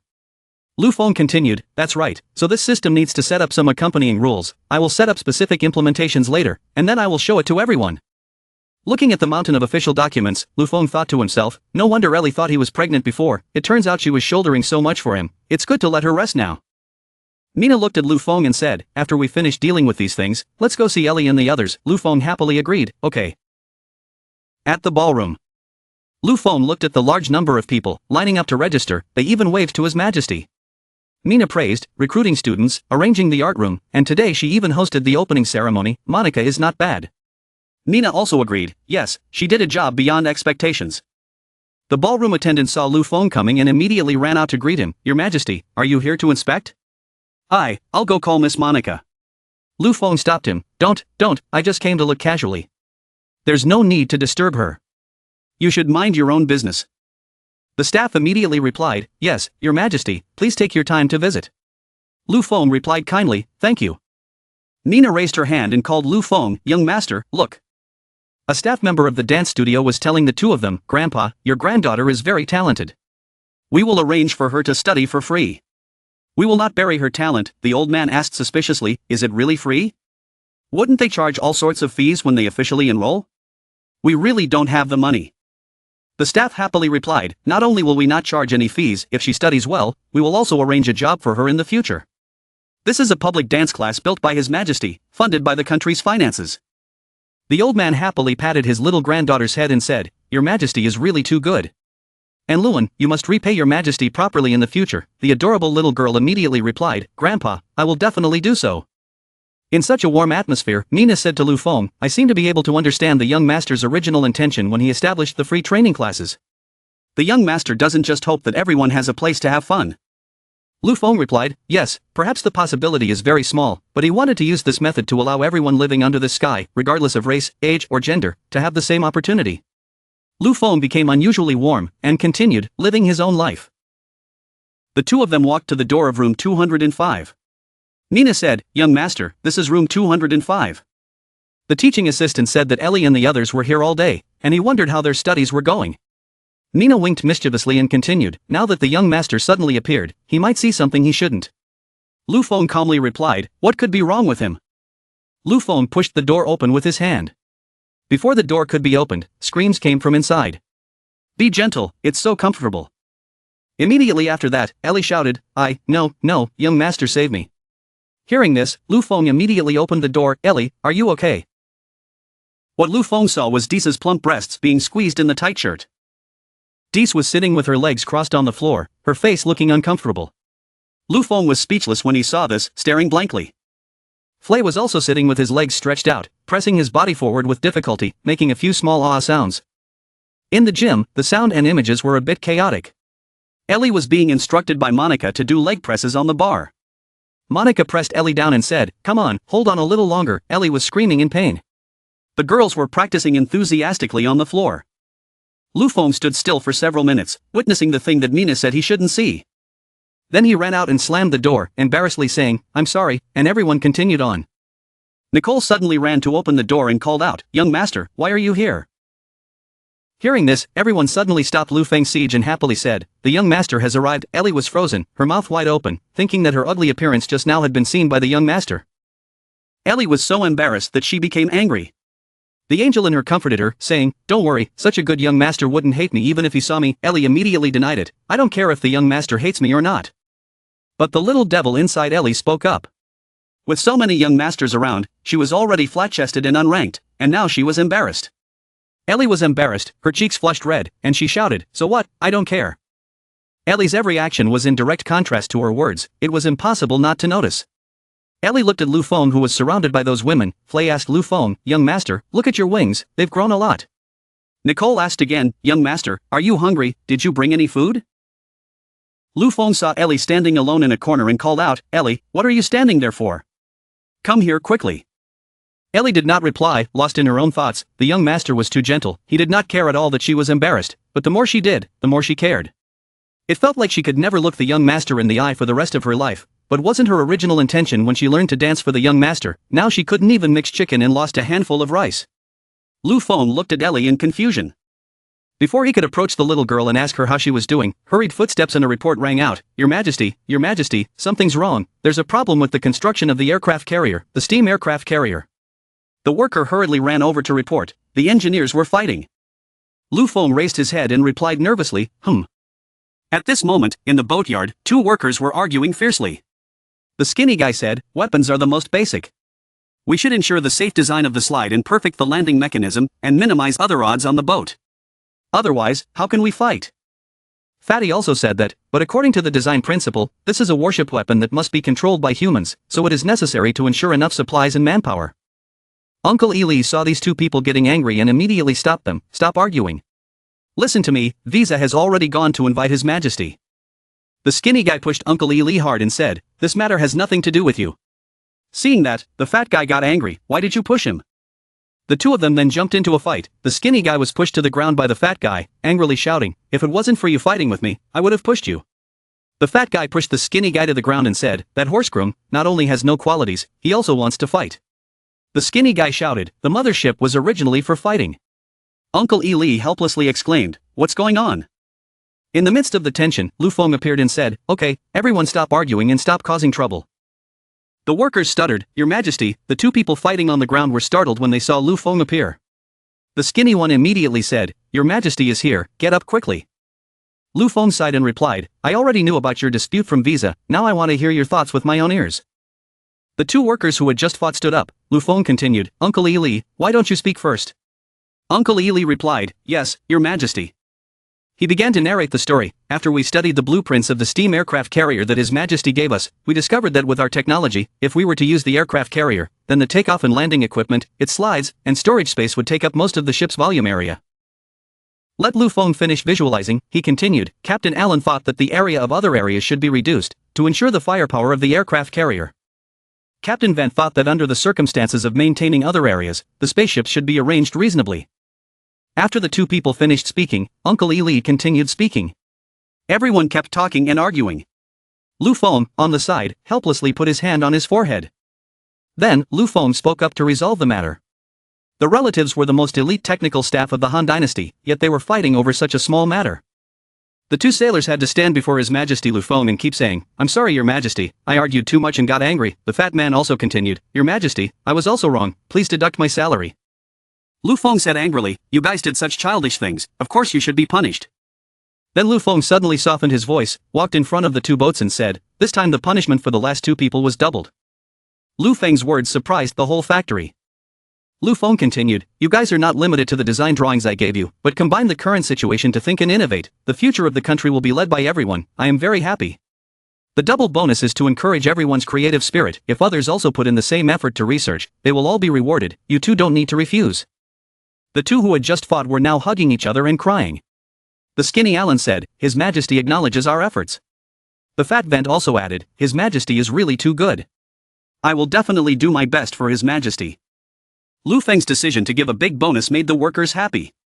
A gray-haired man said, "The year-end bonus is even higher than the whole year's salary. If it's doubled, he'll be rich."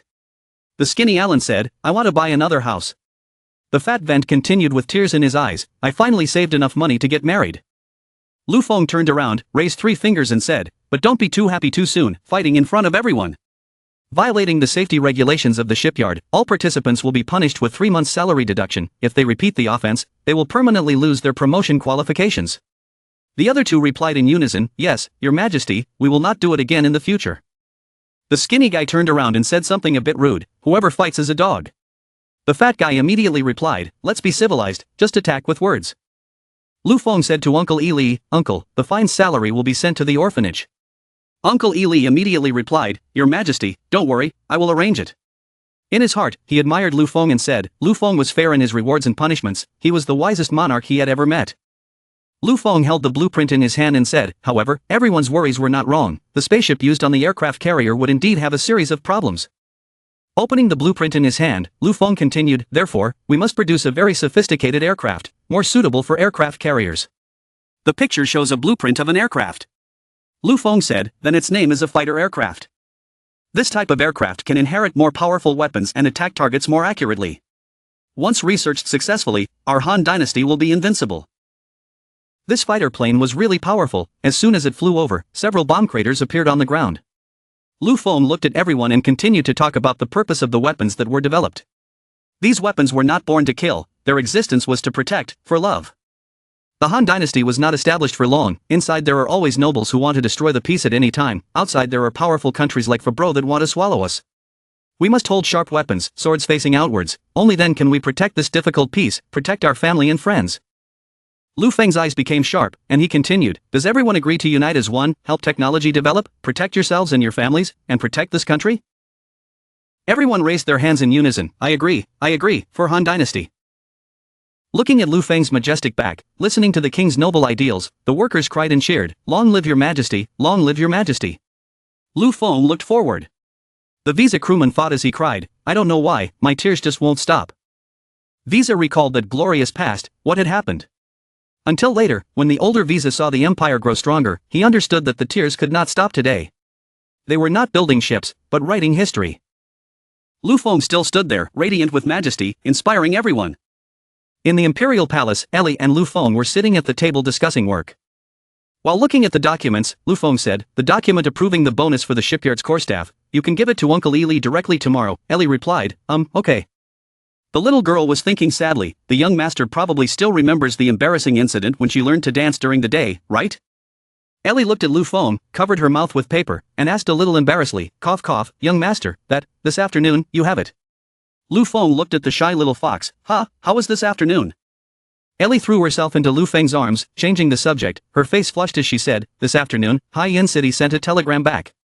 Lelisa has successfully arrived at High-Yen City, and Princess Jill of the Larson Empire returned with her. Lu Feng replied after hearing this, oh, Lelisa has already returned to High-Yen City? It seems that Diao's group is about to arrive. Are you guys ready to continue researching Merchant 2? Ellie picked up her cup of tea, pretending to drink to hide her embarrassment, and replied shyly.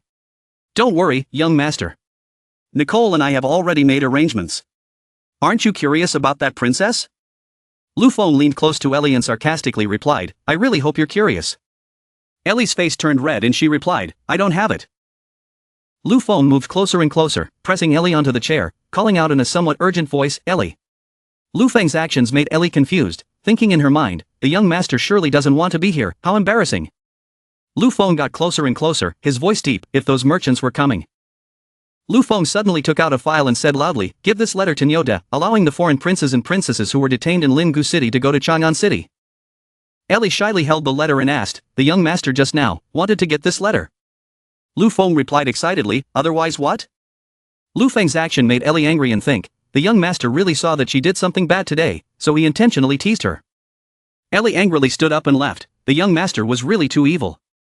But Lu Feng suddenly reached out and held Ellie's hand, saying, what's wrong with Ellie? It's strange. You haven't paid attention to me today. Lu Feng pulled Ellie around and hugged her tightly. Ellie replied in confusion, no, I didn't, let me go, I have to send a telegram, it's urgent. Not letting those beautiful lips finish their sentence, Lu Feng gently kissed those small lips. Ellie trembled and dropped the letter. After being kissed for a long time, Ellie turned her head, escaped from Lu Feng's lips, and breathed with difficulty. Her face was already red as she said, someone would come to the living room at any time. Lu Feng still hugged Ellie tightly and replied, he had already told everyone, so no one would come tonight. Lu Feng viciously took off Ellie's shirt. Ellie didn't resist at all, but she still said, young master is shameless. Lu Feng's voice was vicious as he said, he just wanted to check the results of the morning dance class. After that, Ellie never came to dance class again. Early the next morning, the sky was clear, the clouds were white, the wind was gentle, and seagulls were flying all over the port of Hai Diem. The workers were working busily, Lelisa and Princess Jill were here to observe the situation. Lelisa ordered the long, silky blonde elf worker precious goods and sample products for His Majesty. Send someone to bring them directly to the spaceship. The remaining goods, leave them in the warehouse at the port. General Nyo-san will arrange the transfer. The blonde worker replied obediently. Yes, Lady Lelisa. Lelisa offered to Princess Jill, I will be staying here for a while. Would you be interested in taking a tour of Sea Salt City with me? Princess Jill happily replied. Okay. Having said that, Lelisa took Princess Jill on a tour. The two of them walked around and looked around. Princess Jill asked curiously, isn't Lelisa working for His Majesty Lu Feng? Why aren't there even carriages? Lelisa replied. There are a lot of people coming and going at the port. Cars aren't convenient for them to get around.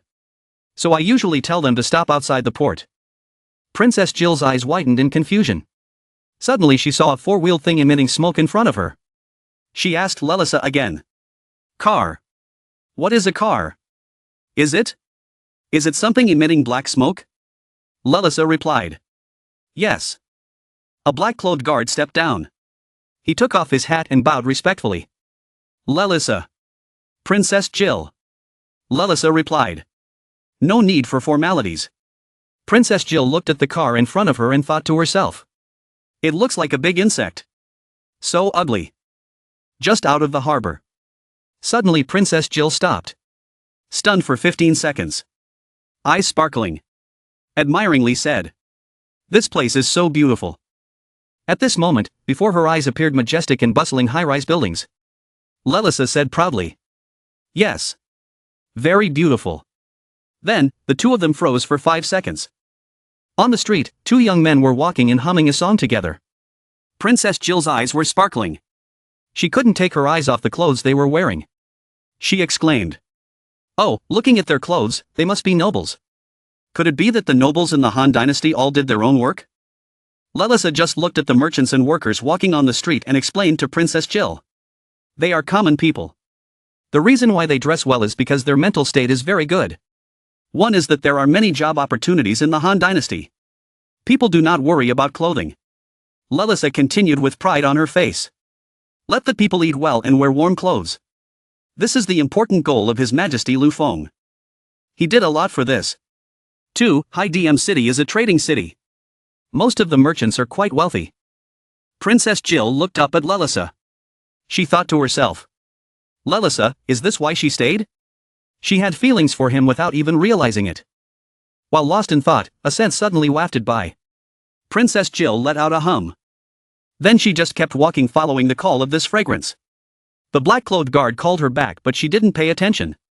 Princess Jill, where are you going? At this moment, Lalissa was still thinking about His Majesty Lu Feng's merits. Then the black-clothed guard suddenly spoke to her. Lord Lalissa. What should we do? Princess Jill seemed to be attracted by something. She ran away. Lalissa looked back and saw that Jill had already gone some distance. Lalissa ordered.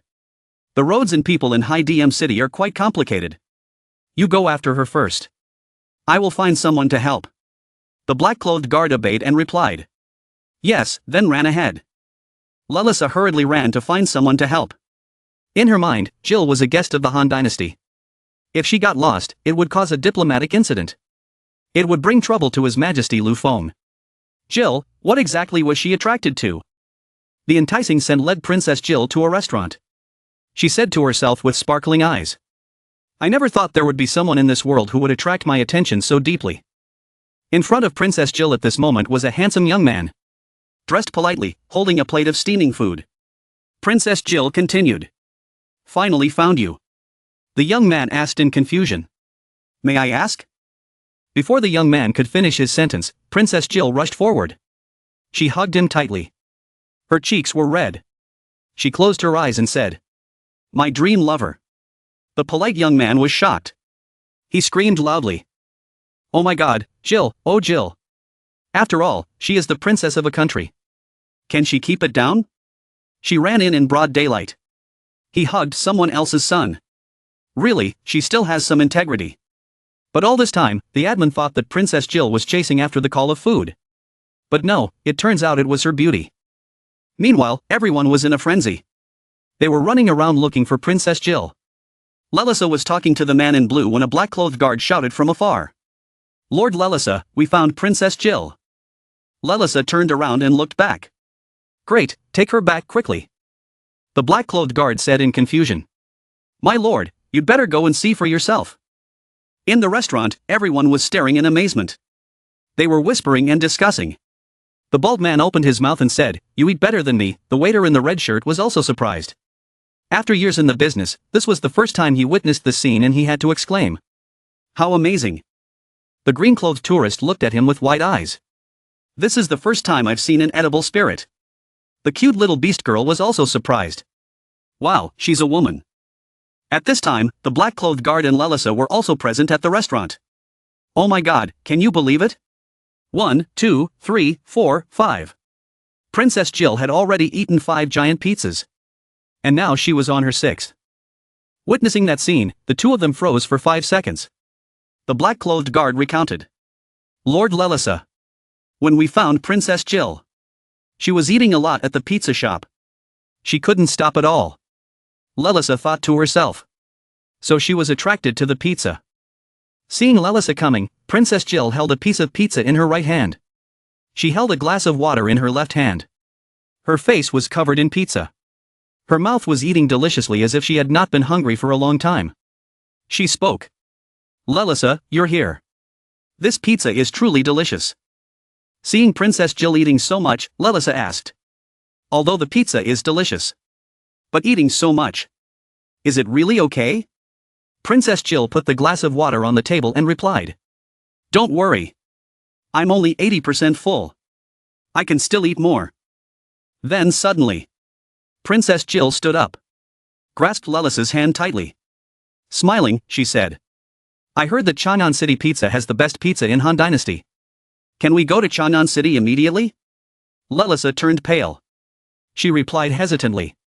Okay. Her hands were all greasy. Don't touch anything. Having said that, Lalisa and Princess Jill prepared to leave the spaceship area to return to Chanan City. Seeing the spaceship, Princess Jill's eyes sparkled with surprise. Hesitantly, she said, This. Is this the spaceship that Lalisa was talking about? It can really fly into the sky. Is it safe in the sky? Lalisa replied proudly. She didn't need to worry. The spaceship was very safe. It was fast. After 2 to 3 hours, we could reach Chanan City. Princess Jill's face was full of interest. She thought to herself. Delicious pizza. Spaceship. Beautiful city. If only I could share these things with my father and mother. Suddenly, she had another thought. Wait, wouldn't it be better if she had a spaceship? Then, Princess Jill said firmly. Lalisa. I have decided. Lalisa turned and asked. What? Princess Jill replied. I want to buy a spaceship. In the princess's head at this moment, there were probably many plans. Ambitions. Over here. There were 2 beastmen youths appearing. The orange-haired one. His head looked like a lion and said to Nyo-san. General Nyo-san. Make an offer, how much is this spaceship? The blonde-haired one stood behind. His expression was worried.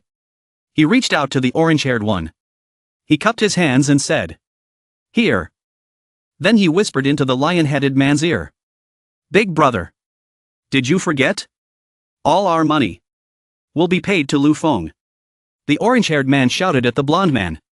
Shut up. We can earn it back when we run out of money. Think about it. With this spaceship, we can go wherever we want.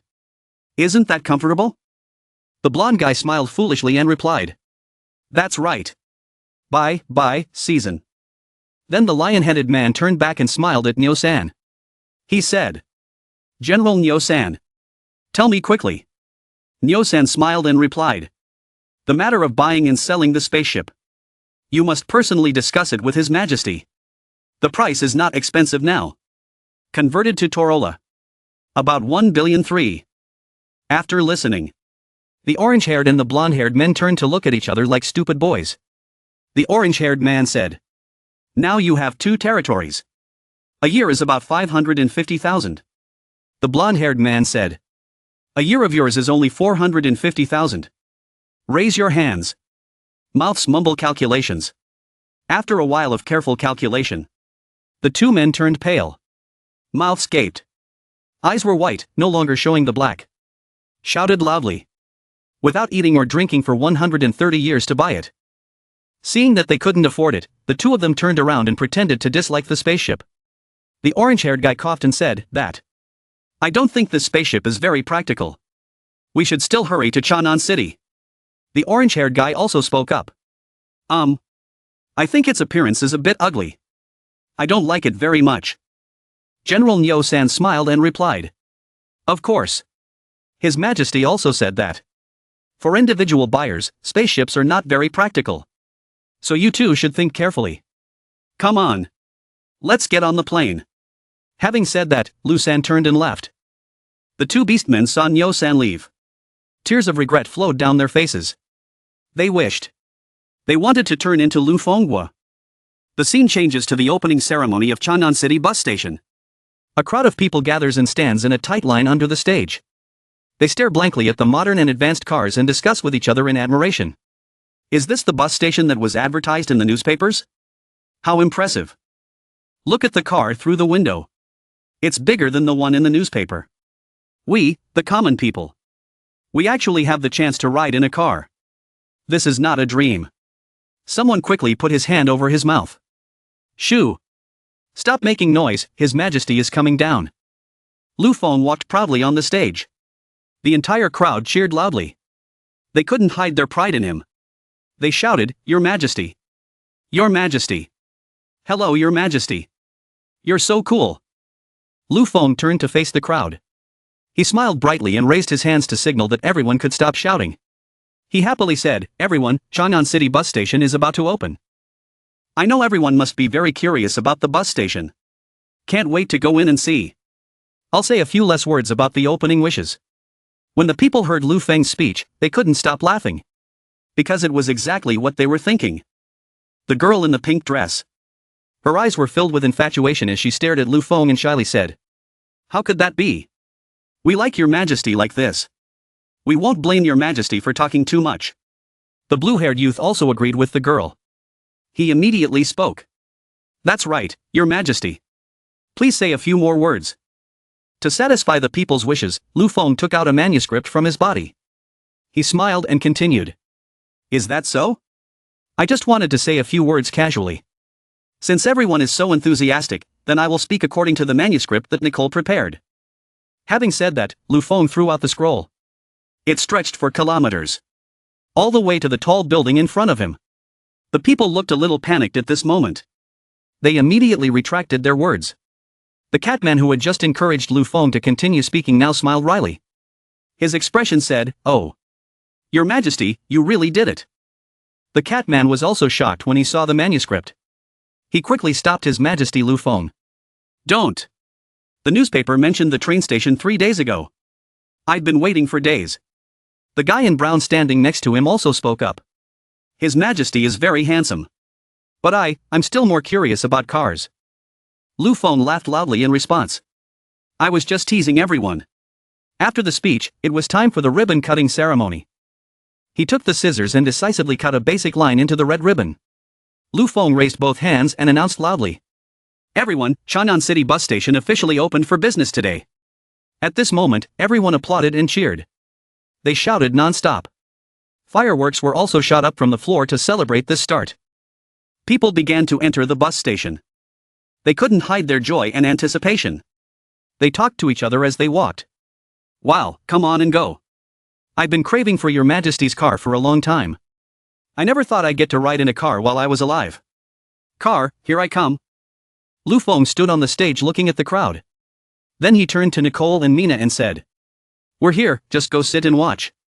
Mina excitedly asked Lu Feng, "Young master, the station master has prepared a big bus for us. Shall we try it out?" Then Lu Feng and the army of beauties arrived at the bus station. The station master was overjoyed and ran out to bow and warmly welcome them. The uncle looked a little embarrassed, probably because it was the first time he met His Majesty. He stammered, hello, your Majesty.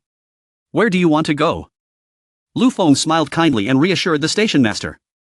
"Relax, no need to be so formal. How did this trip go?" "Just drive like this." Hearing that, the station master felt less nervous.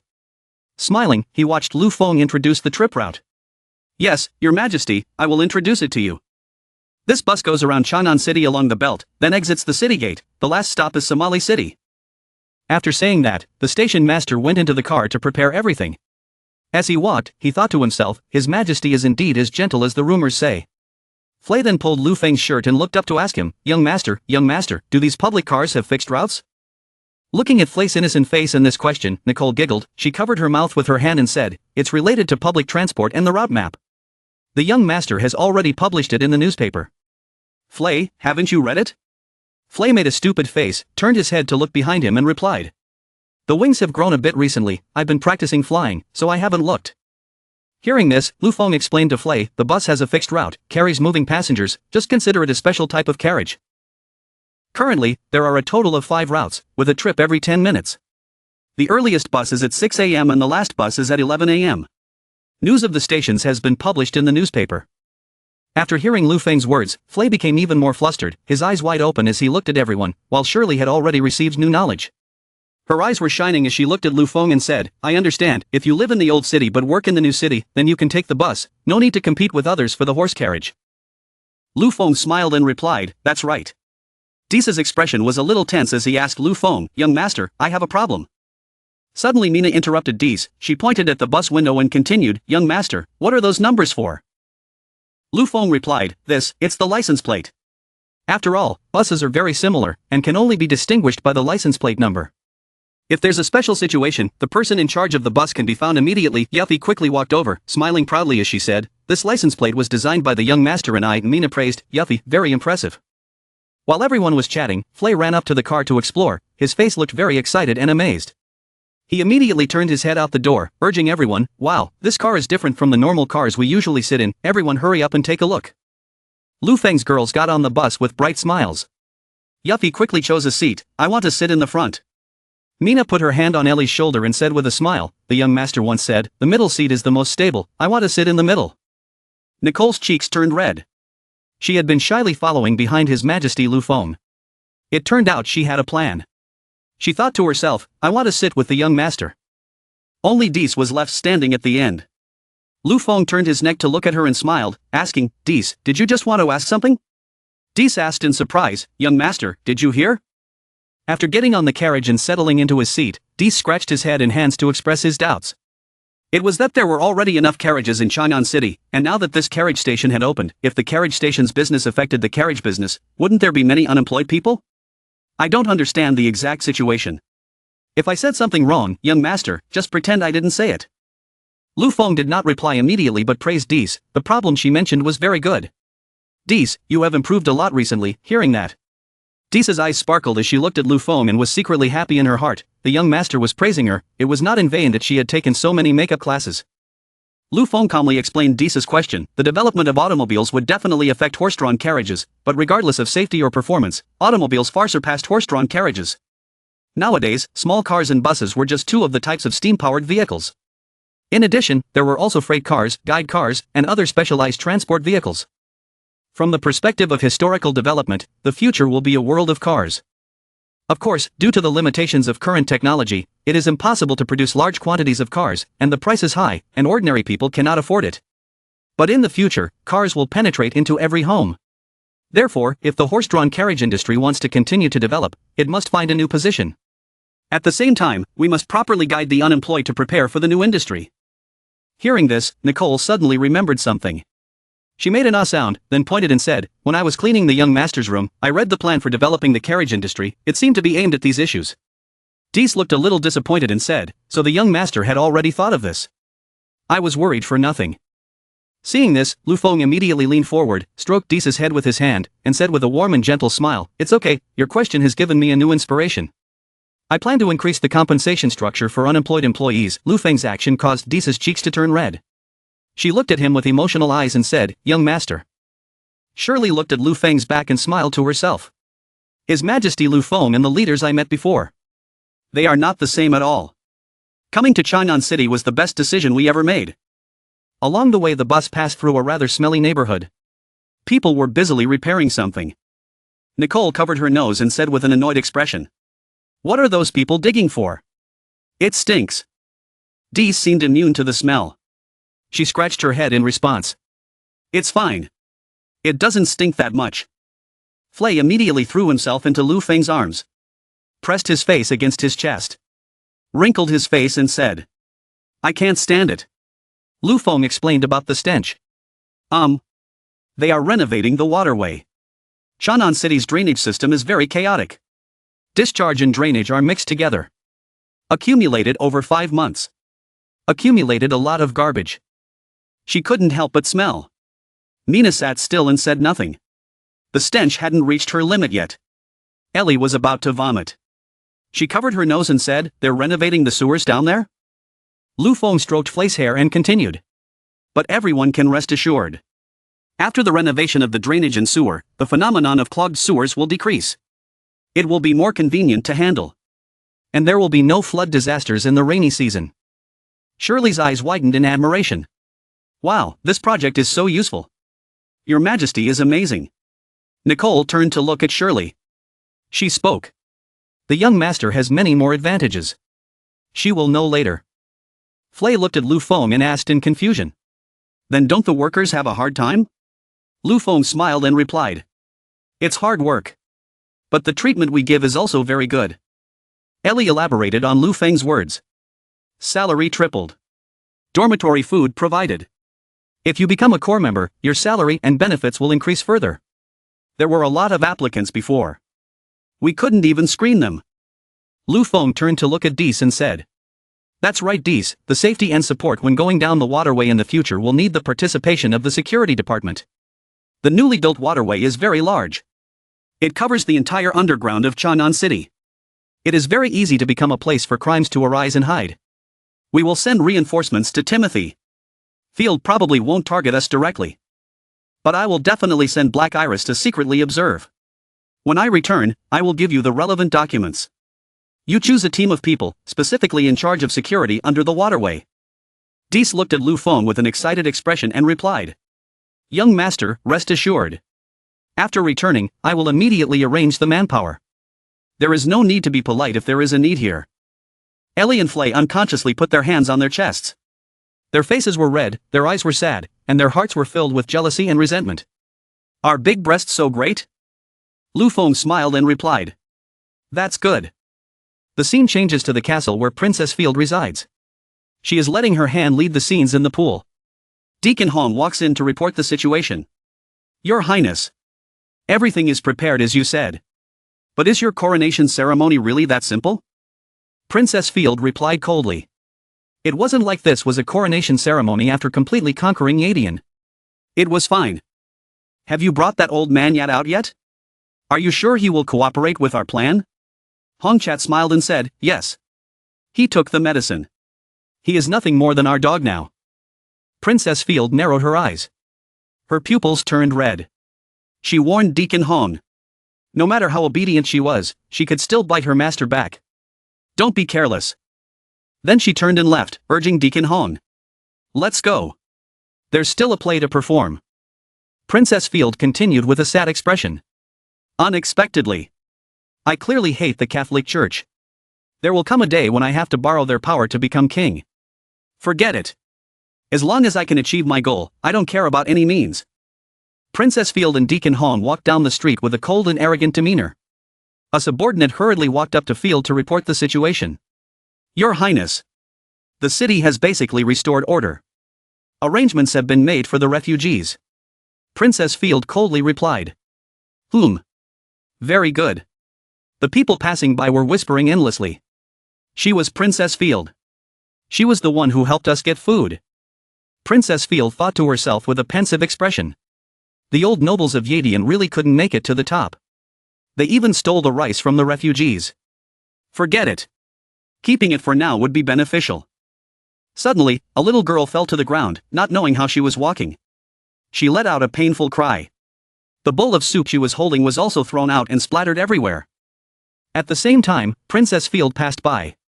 So she also received some soup on her body. The people stood still for 5 seconds.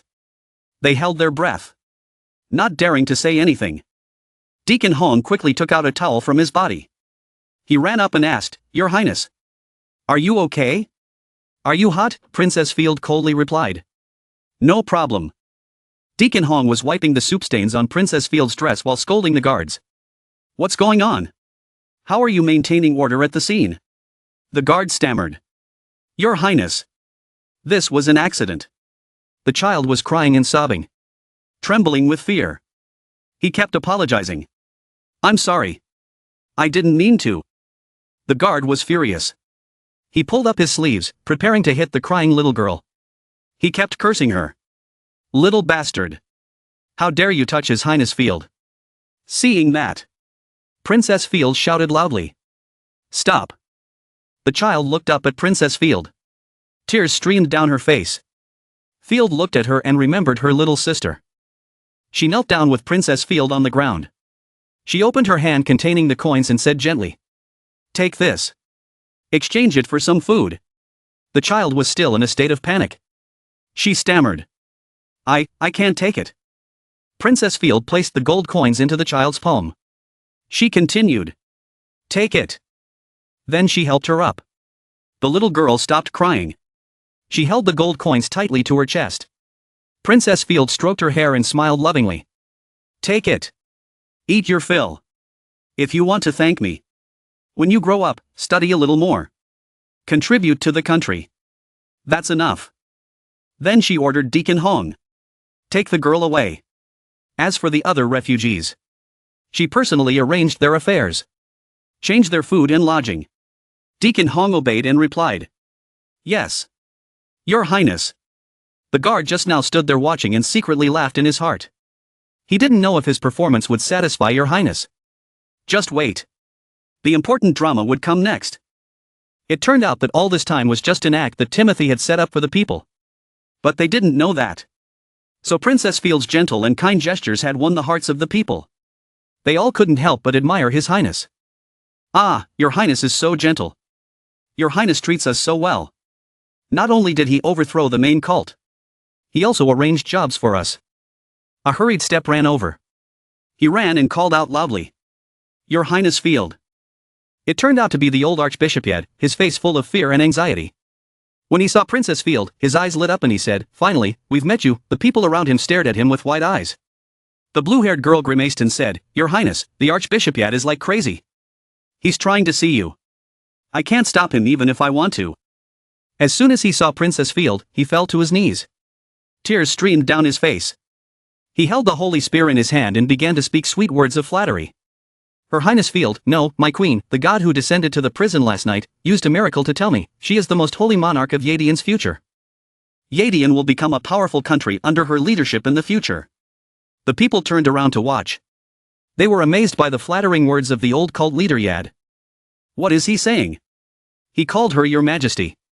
Miracle, did the Divine Master really manifest? Again, he just wanted to cling to the top and continue to squeeze us dry.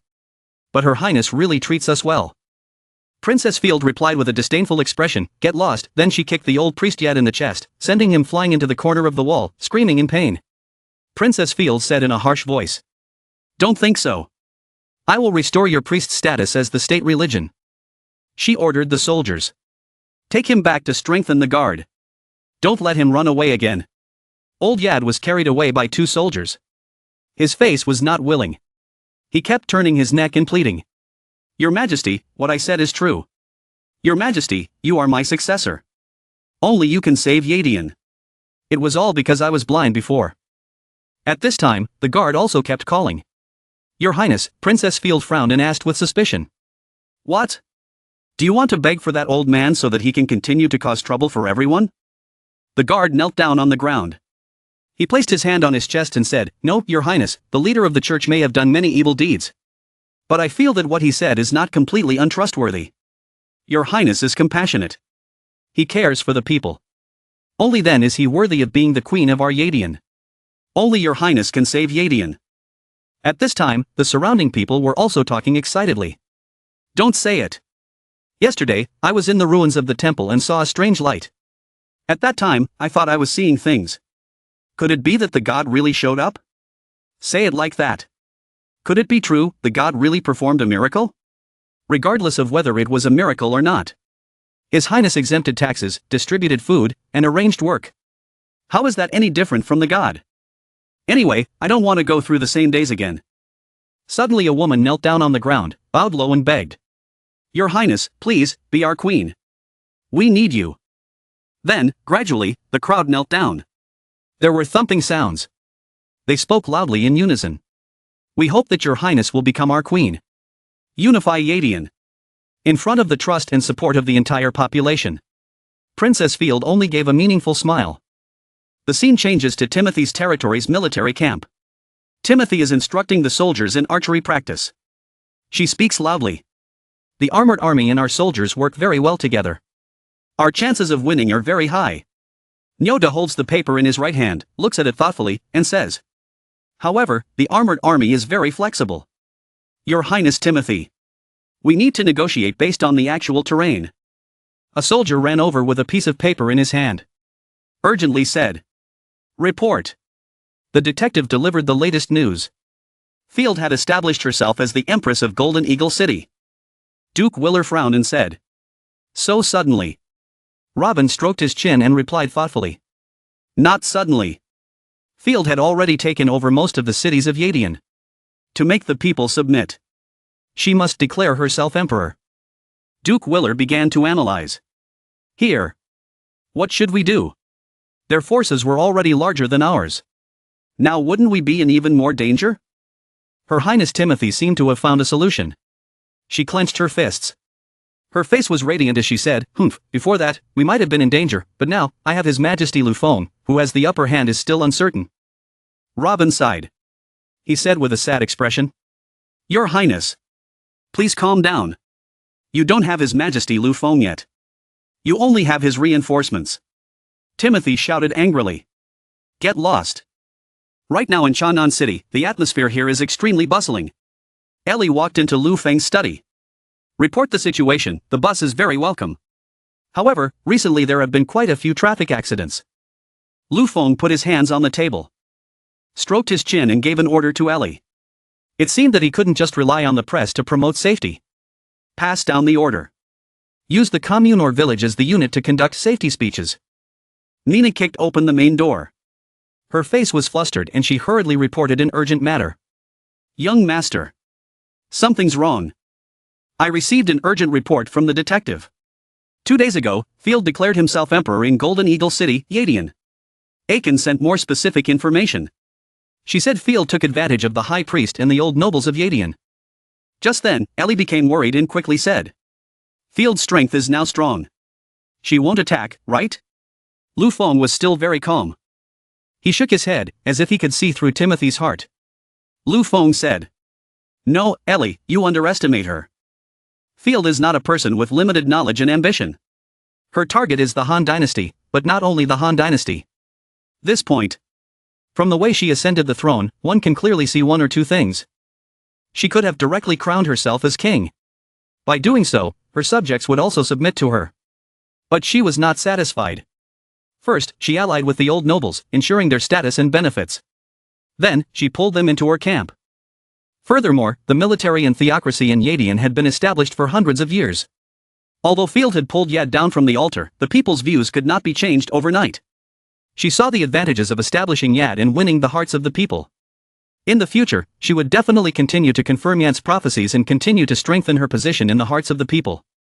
Who knows, she might brainwash the entire population and become another theistic nation. She was a queen who was very good at teasing people, and also possessed military and political talents. Hearing this, Mina and Ellie both had some bad feelings towards Field. They made angry faces.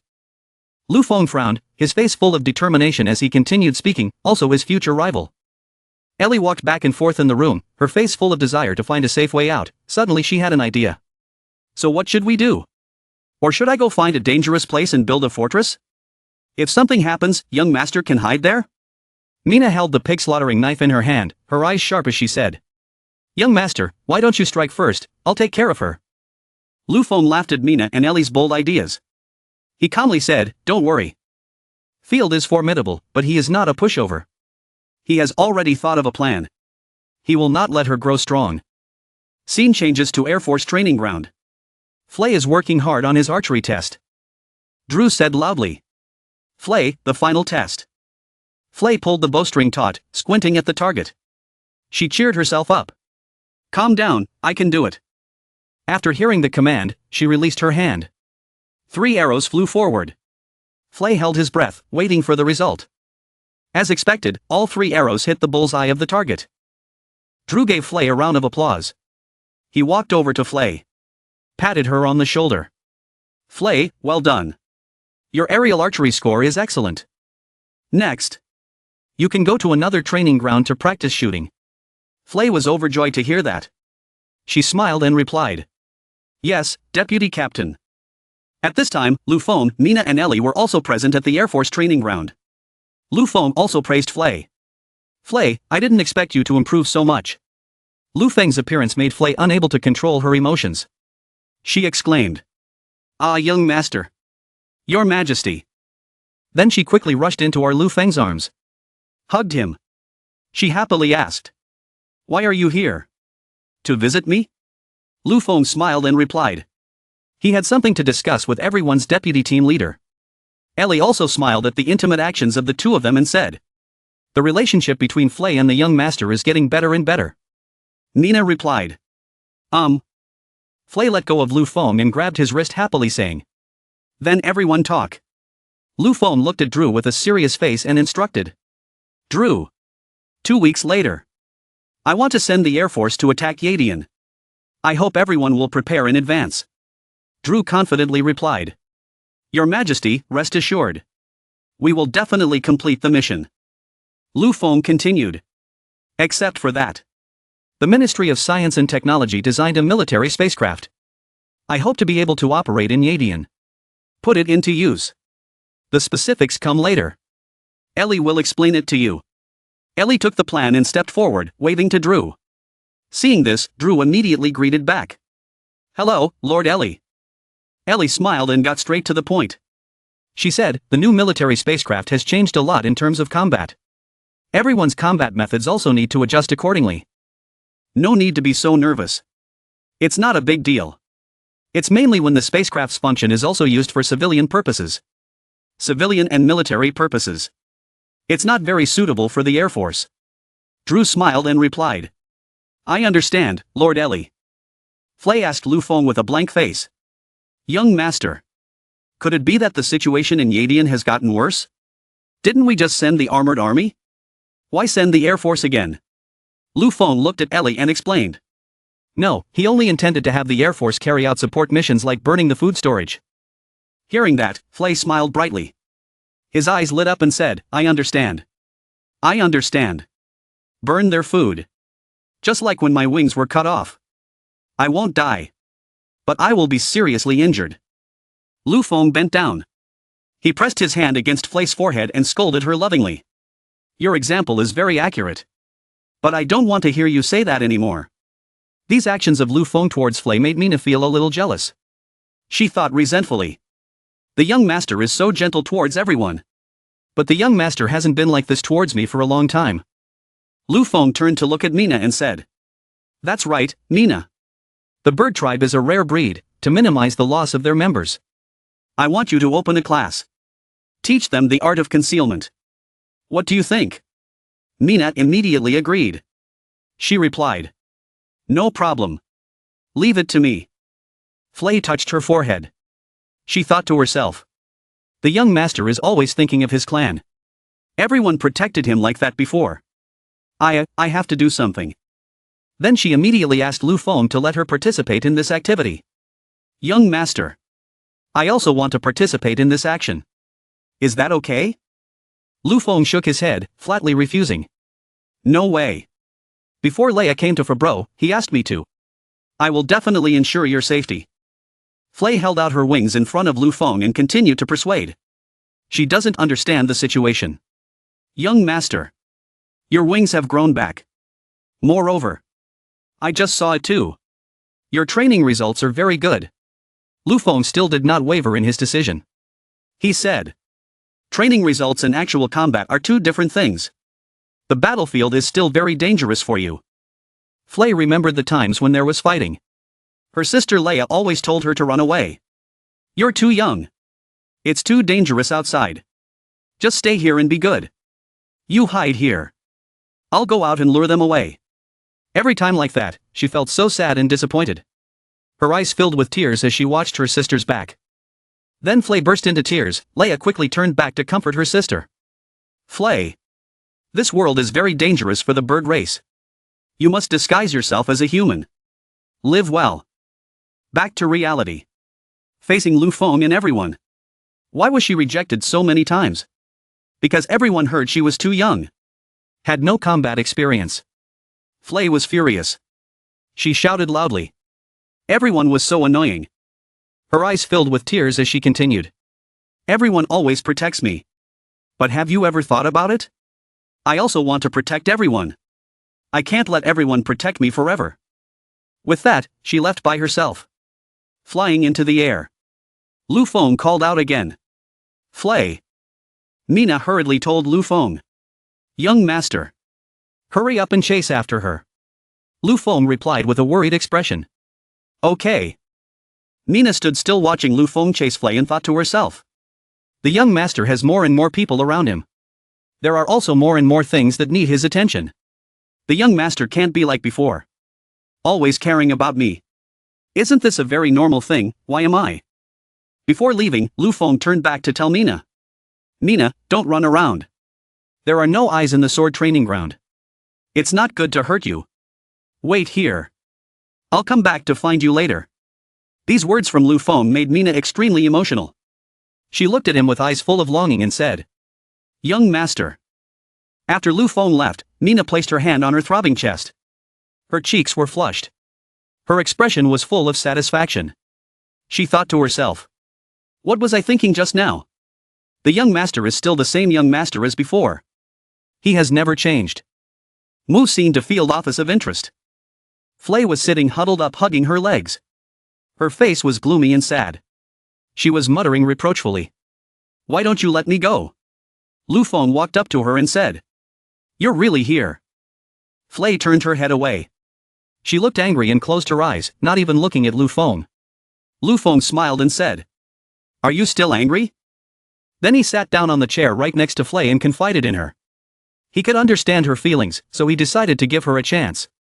"Before the Yadian army left, my sister should have returned from Fabro. If I can convince her, then I can go to the battlefield. If I don't believe you, let's hook our fingers." Flay asked with a surprised expression. "Hook our fingers?" Lu Feng explained. This was a custom from his hometown. As long as he made a promise with his fingers, the promise would not change. Hooked his finger to seal 100 years, no change. Flay looked at Lu Feng emotionally, his mouth kept calling his name. "Young master. Young master is so kind." Then, Flay threw himself into his arms like always. Hugged Lu Feng. Lu Feng smiled shyly and replied. "I originally wanted to give you a little more time to grow up. I didn't want you to go to the battlefield so soon." Flay looked up at Lu Feng and asked. "Time to grow up? Like the young master promised me that we would get married when we grow up." Lu Feng smiled and replied. "That's right." Flay's eyes lit up. She joked with Lu Feng, "If you can go to the battlefield, aren't you an adult already? Wait for me to come back from Yadian." "Let's get married," Lu Feng replied with a frown. "Hey, don't do it on purpose." The streets of Chanan City were magnificent. High-rise buildings were sprouting up like mushrooms. People and vehicles were bustling about. Princess Jill was once again amazed by the luxury of this place. Her eyes were sparkling. Shining brightly. Running around talking. "Wow, this place is even more prosperous than High DM City. More shops. More people. Different housing styles." There was also the aroma of food. She took a deep breath and opened her eyes wide as she asked. "Wait. What is this smell?" Lelisa smiled and replied. "The royal capital was personally designed by His Majesty. The style is naturally different from high-end city. Didn't you hear?" Princess Jill's attention was all focused forward. Ignoring Lelisa's words just now. Suddenly she said. "It stinks." But the stench was hard to hide. Out of curiosity, Princess Jill approached the fragrant cake stall. Seeing this, Lelisa called out loudly. "Jill, where are you going?" Jill rushed into the bakery and pointed and asked, "What is this?" The vendor smiled and replied. "One look and I knew she was from outside, right? This is stinky tofu. Ranked in the top 10 must-try dishes in Chanan City. It was invented by Our Majesty." Seeing Princess Jill stop at the stinky tofu shop, Lelisa breathed a sigh of relief. Luckily she didn't run far. Lelisa turned around and instructed her attendants. "You girls take Jill and my luggage to the embassy and my place respectively. Then you can rest. I will be in charge of taking the princess to the embassy." The two attendants responded obediently. "Yes, over there. Jill is enjoying the food she has never seen before. Never tried it in High-Yen City." The stinky tofu boss said cheerfully and generously. He gave her 2 bites to try. Jill smiled and replied. "Thank you. Thank you." Jill put the tofu in her mouth, chewing slowly to feel and enjoy its flavor. She closed her eyes and thought to herself. "Ah, it's burnt on the outside and spicy on the inside. The salty taste carries a spicy taste." In an instant, the layer of taste filled her taste buds, making the freshness level increase by another level. Lelisa covered her nose with her hand. She grimaced in annoyance at the smell. She walked over and patted Princess Jill on the shoulder, urging her on. "Jill. Now is not the time to play around. I will take you to the embassy to register. Then inform Princess Jenny. Then I have to return to my duties." Jill turned around, hugged Lelisa, and exclaimed. "What embassy is not important? Making such a unique and delicious dish. His Majesty Lu Feng is so good." Lelisa stepped back. Squinted her eyes to avoid. She hummed. Then Princess Jill boldly ordered. "Boss. Thank you for your stinky tofu. Give me 10 portions." The boss smiled happily and replied. "Okay. Fry it for you right away." At this moment, Lelisa was about to faint. She stood but her body was unsteady. The affectionate scene of a couple accidentally caught the attention of Princess Jill. The pregnant wife took a bag of food and gave it to her husband and said, "Honey, I came to bring you lunch. Are you tired today?" The husband smiled happily and replied, "Not tired, not tired. How was it today? Did the baby in your belly kick you?" Jill was silent. Staring at them, she thought to herself, humans and beastmen. They were husband and wife? Although this place had abolished beastmen slavery, she thought the peace between humans and beastmen was just a facade. She didn't expect the Han dynasty to be so civilized. Jill turned to look at Larson and forced a smile. Food invention. Spaceship design. City planning. Breaking stereotypes. Leadership ability to lead people to work hard to survive. His Majesty Lu Feng. Truly amazing. Larson asked Jill with a doubtful look. Are you interested in His Majesty? Do you want to see His Majesty? Let's go to the embassy now. It's not good to be late and have to queue. Jill replied sulkily. The others definitely couldn't stand the temptation of Chanan City either. No rush. In the Chanan City market, the two princes of the Torola Empire were quite enjoying the novelty of this place. They also couldn't stand the allure of Chanan City. The second prince's name was Nemo. His right hand was swinging the shopping bag. His expression was quite satisfied. He said as he walked, "Chanan City is really good. Good wine. Good food. The Grand Prince Knight." He held the bottle of wine in his hand and raised it high. His face was red and he couldn't stop laughing. Perhaps the alcohol had entered his body. He said, "Humans are easy to bully." These two guys stopped by a fabric shop. The shop owner happily introduced the items in the shop. "My shop sells beautiful and cheap items, except for high-quality fabrics. Everything else is available. Like this type of fabric. $10 can buy a piece, come and see." The knight heard that and said boldly, "That cheap? Wrap it all up for me." Nemo turned pale. He quickly leaned into his brother's ear and whispered, "You? Still buying? We just left debts at the tavern. The toy store. The restaurant. And all sorts of other stores. Did you forget about Lu Feng deducting our army? If they take care of us." Knight's expression was very calm. He said with a confident air, "What's there to be afraid of? We are princes. Lu Feng wouldn't offend us because of ordinary people. Besides, he didn't force them. He just revealed the prince's command token and documents. They enthusiastically gave us the things." Nemo's tears flowed. He replied sadly, "Yes, yes. He threatened them with his prince status. They might not take him. He knew it soon. They wouldn't take him out for a drink." Knight's eyes were full of scheming and calculation. "Don't talk nonsense. Imagine a bit. Wait until we ship the goods back to the country. Sell them then. We don't need water to bathe every day. Use gold coins. Women. We can have as many as we want. Buy 2 spaceships. One to sit on. One to smash. Are you tempted?" Hearing that, Nemo seemed to regain his spirit. His eyes lit up thinking about a bright future. He immediately responded enthusiastically, "Oh, yes." After a while of discussion, they turned around. They said fiercely to the fabric shop owner, "Wrap everything up for me. We will take it all." The owner was very happy to hear that. He smiled warmly. Suddenly, Dees came from somewhere and spoke loudly. The two of them were 2 swindlers pretending to be the princes of the Torola Empire. They were shopping like crazy and didn't even pay. The knight turned around and confronted Dees. "What? Swindler? Who are you, so bold?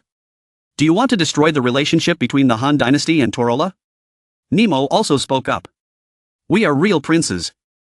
Dees led a few guards into the store and confronted the 2 princes about their crimes. "I am Dees, the captain of Chanan City Security Patrol. We have received many reports from stores. There are 2 people in the market impersonating foreign princes. Buying things without paying. Do you admit it?" A crowd gathered around to watch. They were indignant and loudly accused the 2 princes. "They drank all my wine. They didn't pay. They also ransacked my restaurant." "What prince? I think it's more like a reincarnation of a hungry ghost. You said you were buying crystal bracelets. We've already packed them all. Did you buy them or not?" Nemo turned pale, sweating profusely. His whole body trembled as he leaned close to his brother's ear and said, "What should we do?" They've found the patrol team. The knight is still stubborn. He doesn't know what fear is. He immediately reassured his brother. She's just the patrol leader. She wouldn't dare do anything to us. Then, Knight took out a command token and a document from his person, his eyes arrogant as he said. This is the command token. Our customs clearance document. We are the princes of the Torola Empire. Dees took the token and opened the customs clearance document to read. She thought to herself. The token and document are real. This guy. He drank so much during the day. No wonder the shops thought. They are scammers. Impersonating the prince. Even if they really are the prince. Justice must be restored for the shops. Seeing Dees's thoughtful expression as he read the document, the arrogant knight said. Poof. What? Scared, huh? A prince like me, for you to owe me money, shows that I respect you. Suddenly Dees loudly ordered. Someone, quickly arrest those two people. The guards and the team with stern faces approached the two princes. Only then did they start panicking. The knight raised the wine bottle in front of him and shouted. Humph. What are you doing? Do you dare? Aren't you afraid of causing conflict between the two countries? Dees replied.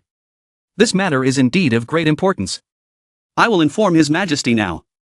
Let His Majesty decide. Knight smiled defiantly. He said. Go. Let her know. Even if your Majesty comes, you have to give us face. Nemo also added. You are all dead. The knight put his hands on his hips. With an arrogant expression, he continued. Humph. Still acting like this. How dare you touch a single hair on our head? Father will definitely send troops to level this place. Nemo added. Level this place. Hearing this, the surrounding people began to panic, their expressions becoming tense and worried. They began to whisper and discuss endlessly. Can we get our money back? We won't cause trouble for His Majesty. The nobles were like that before. They said they owed money. They never paid it back. If we can't get it back, then forget it.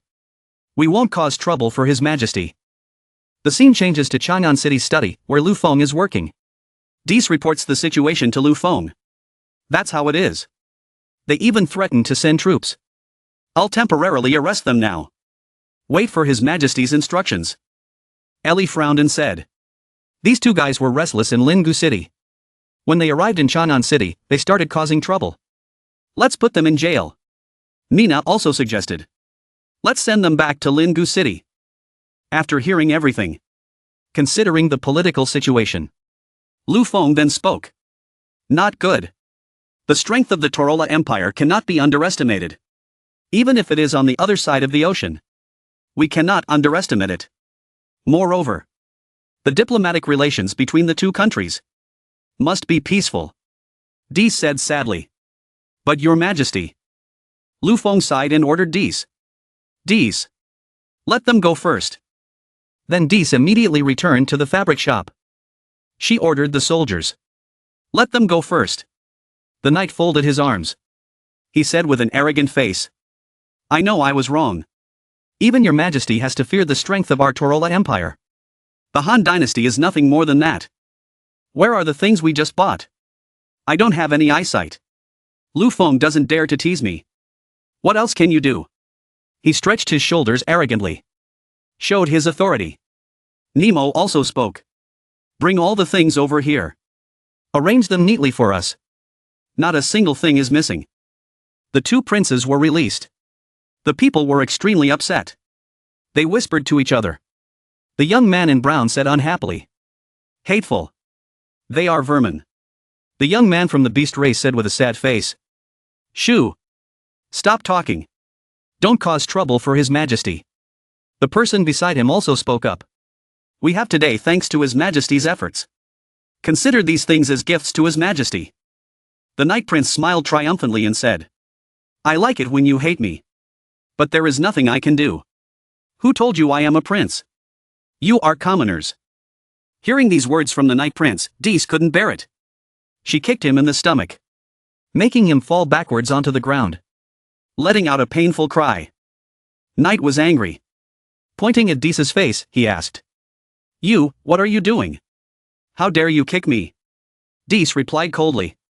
His Majesty said to release you. But he did not say that he would not hold you responsible. Then she turned her sharp eyes to Nemo. Nemo was scared and trembling, raised his two hands and said, leave me alone. Dees heard and immediately kicked him straight in the back, making him fall flat on his face.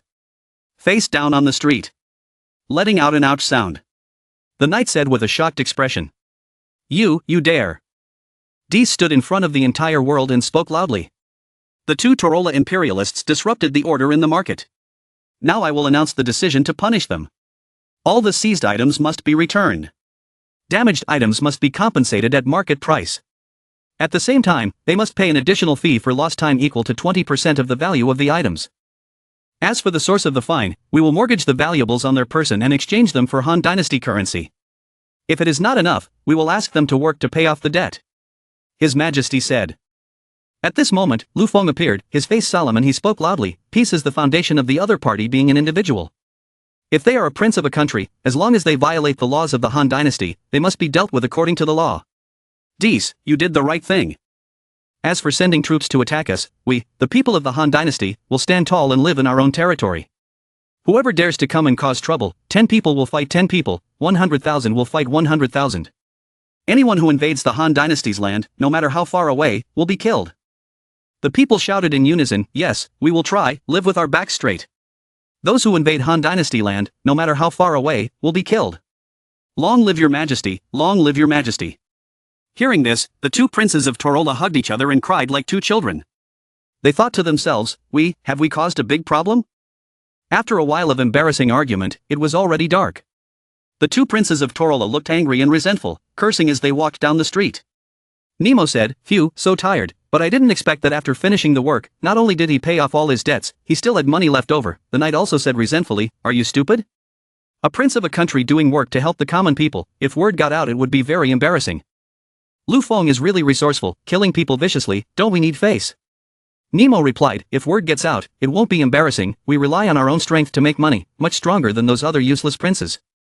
The Night Prince continued to speak gently. Those shop owners, although they were deceived by us, did not take the opportunity to punish us, only told us to compensate reasonably. Han Dynasty is truly different from those other countries. Everyone is equal, try to move forward. Nemo also continued, although it was not like when in his country, surrounded by everyone, but he felt the joy that he had not felt for a long time, from the bottom of his heart. Hearing that, Knight shouted at Nemo, calm down and think about whose side you're on. Nemo scratched his head and said in a confused mood, of course I'm on the boss's side. So what are you going to do? Take revenge on him? Knight's face became murderous and full of hatred. He clenched the paper in his hand and gritted his teeth. He forced us to pay ransom, locked our army outside the city, and now he dares to slap you in the face because of those despicable commoners. You must write a letter back to your country, tell your father to send someone, swear, you must clear up this shame. Nemo looked at his brother with worried eyes. He tried to stop him. Big brother, don't.